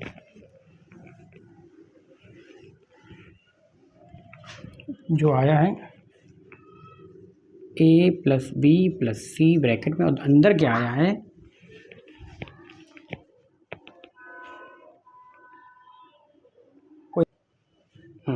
कोई दिक्कत नहीं, वीडियो चालू है। तो अंदर क्या आया है ये, तो 4 कॉमन ले रहे हैं यहाँ दोनों में से, 4 कॉमन ले लिया हमने यहाँ पे, ठीक है। और देखिए 4 आ गया यहाँ पे, ठीक है, आगे 4 कॉमन ले लिया। अब अंदर C minus C square minus का AC, C स्क्वायर माइनस का AC माइनस का BC, और ये प्लस का AB, जस्ट गुणा भाग है और कुछ नहीं, B minus A minus B। तो हम अगर यहाँ पे माइनस कॉमन ले लें तो यहाँ प्लस हो जाएगा, ठीक है, A माइनस B का होल स्क्वायर हो जाएगा, तो A square plus B square minus का 2ab इधर आ जाएगा। ये आपको दिक्कत नहीं होनी चाहिए, ठीक, किसी प्रकार की। और देखिए क्या आ जाएगा यहाँ पे 4a प्लस बी प्लस सी, एक ब्रैकेट में उधर आ जाएगा A square plus B square plus C square, और ये 2ab माइनस ए बी, तो माइनस का ए बी बचा, माइनस का बी सी, माइनस का सी ए बचा, ये आ गया।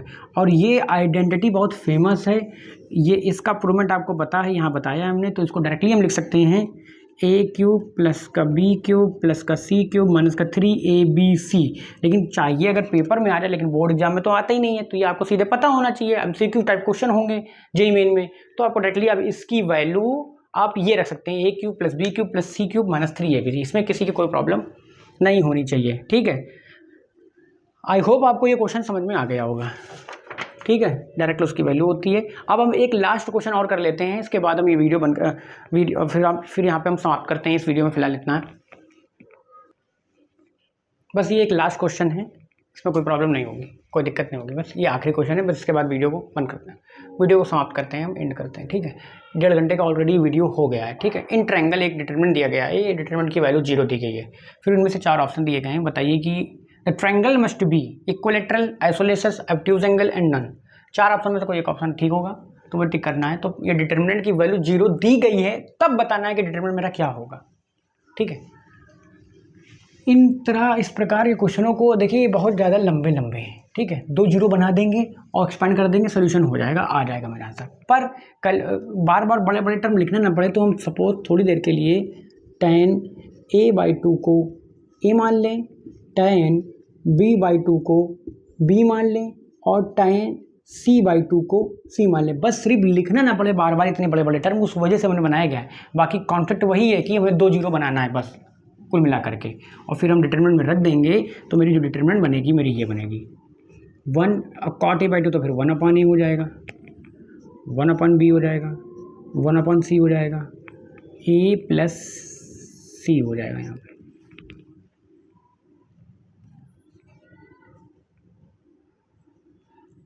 a प्लस c यहाँ हो जाएगा, और ये b प्लस a यहाँ पे आ जाएगा, और ये बराबर 0 दिया गया है, ठीक है। बस हमने क्या करा, हमने tan a/2 को a माना, tan b/2 को b माना, tan c/2 को c माना, और वो डिटरमिनेंट में हमने रख दिया है, ताकि वो लंबा चौड़ा टर्म ट्रिग्नोमेट्री फंक्शन ना लिखना पड़े, और बस सिर्फ जस्ट ABC से मेरा काम चल जाए।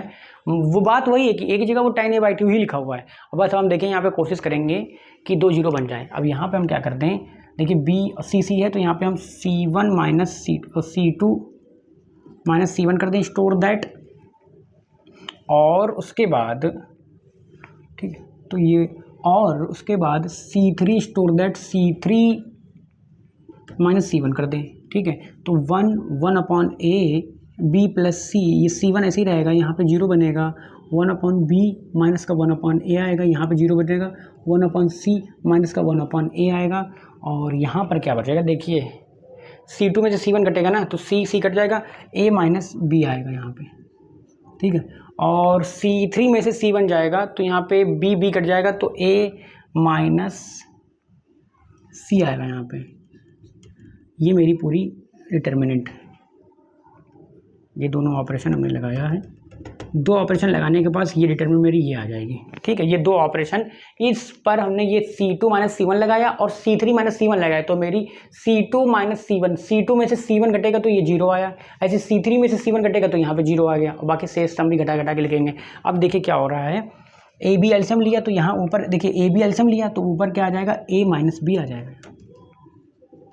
नीचे ए बी आ जाएगा, क्योंकि 1/b माइनस 1/a था ना, तो ए इधर जाएगा, ए माइनस बी आएगा, ठीक है। ऐसे ही यहाँ पे ए सी, तो ए माइनस सी आ जाएगा, यहाँ पे ए माइनस सी अपॉन ए सी, तो ए माइनस सी c3 से कॉमन लिया, ए माइनस बी c2 से कॉमन लिया, ए minus B A minus C, ठीक है, कॉमन लिया हमने c2 और c3 से, 1/a b प्लस सी, और ये बचेगा 0, और ये बचेगा 1/a b, यहाँ पे जगह नहीं है तो यहाँ लिख देते हैं a minus B a minus C, जो कि हमने c3 से कॉमन लिया है, यहाँ पे 1/a, और ये b प्लस सी,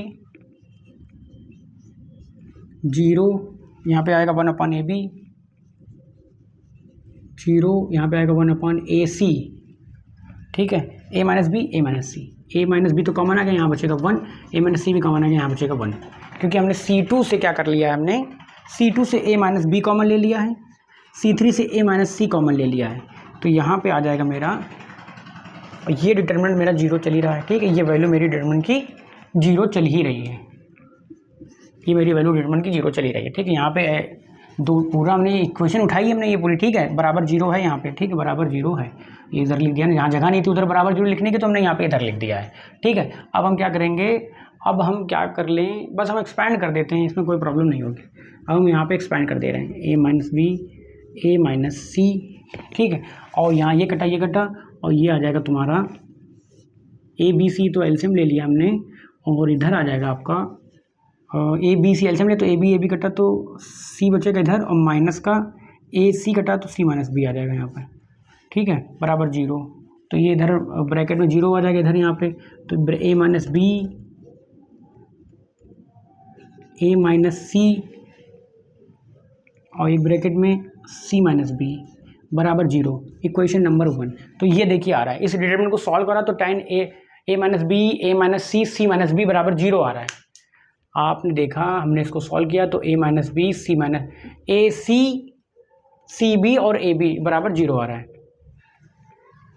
ठीक है। इसको b माइनस ए भी बना सकते हैं, फिर उसको c माइनस ए बनाना पड़ेगा, ठीक है, c माइनस ए बना देंगे, फिर उसको c माइनस बी सही है वैसे ही रहेगा, ठीक है, ये आ गया। इसका मतलब, और या तो a बराबर b है, 3 ब्रैकेट का मल्टीप्लाई 0 है, इसका मतलब या तो a बराबर b है, और या तो a बराबर c है, और या तो c बराबर b है, ठीक है।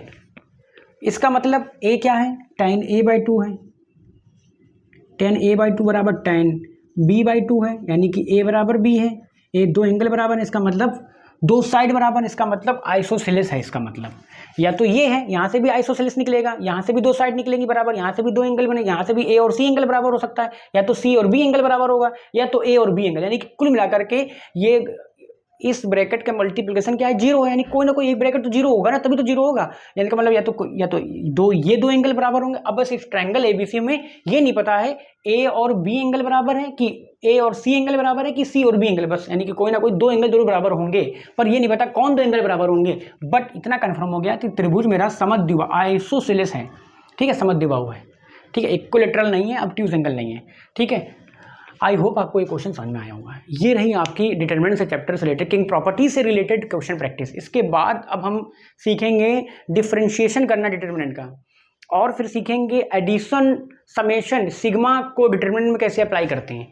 फिर उसके बाद सीखेंगे दो डिटरमिनेंट का मल्टीप्लिकेशन, चाहे वो 3x3 की हो, चाहे वो 2x2 के ऑर्डर की हो। ये सब जेई के पॉइंट ऑफ व्यू से हैं। फिलहाल हम इस वीडियो में इतना ही रखते हैं, और तब तक के लिए आप क्वेश्चन प्रैक्टिस करते रहिए, और नोट्स आपको टेलीग्राम चैनल के माध्यम से मिल जाएंगे, जिसकी लिंक डिस्क्रिप्शन में वीडियो के नीचे दे दिया जाएगा आपको, ठीक है। फिलहाल हम इस वीडियो में इतना ही रखते हैं, और तब तक के लिए धन्यवाद।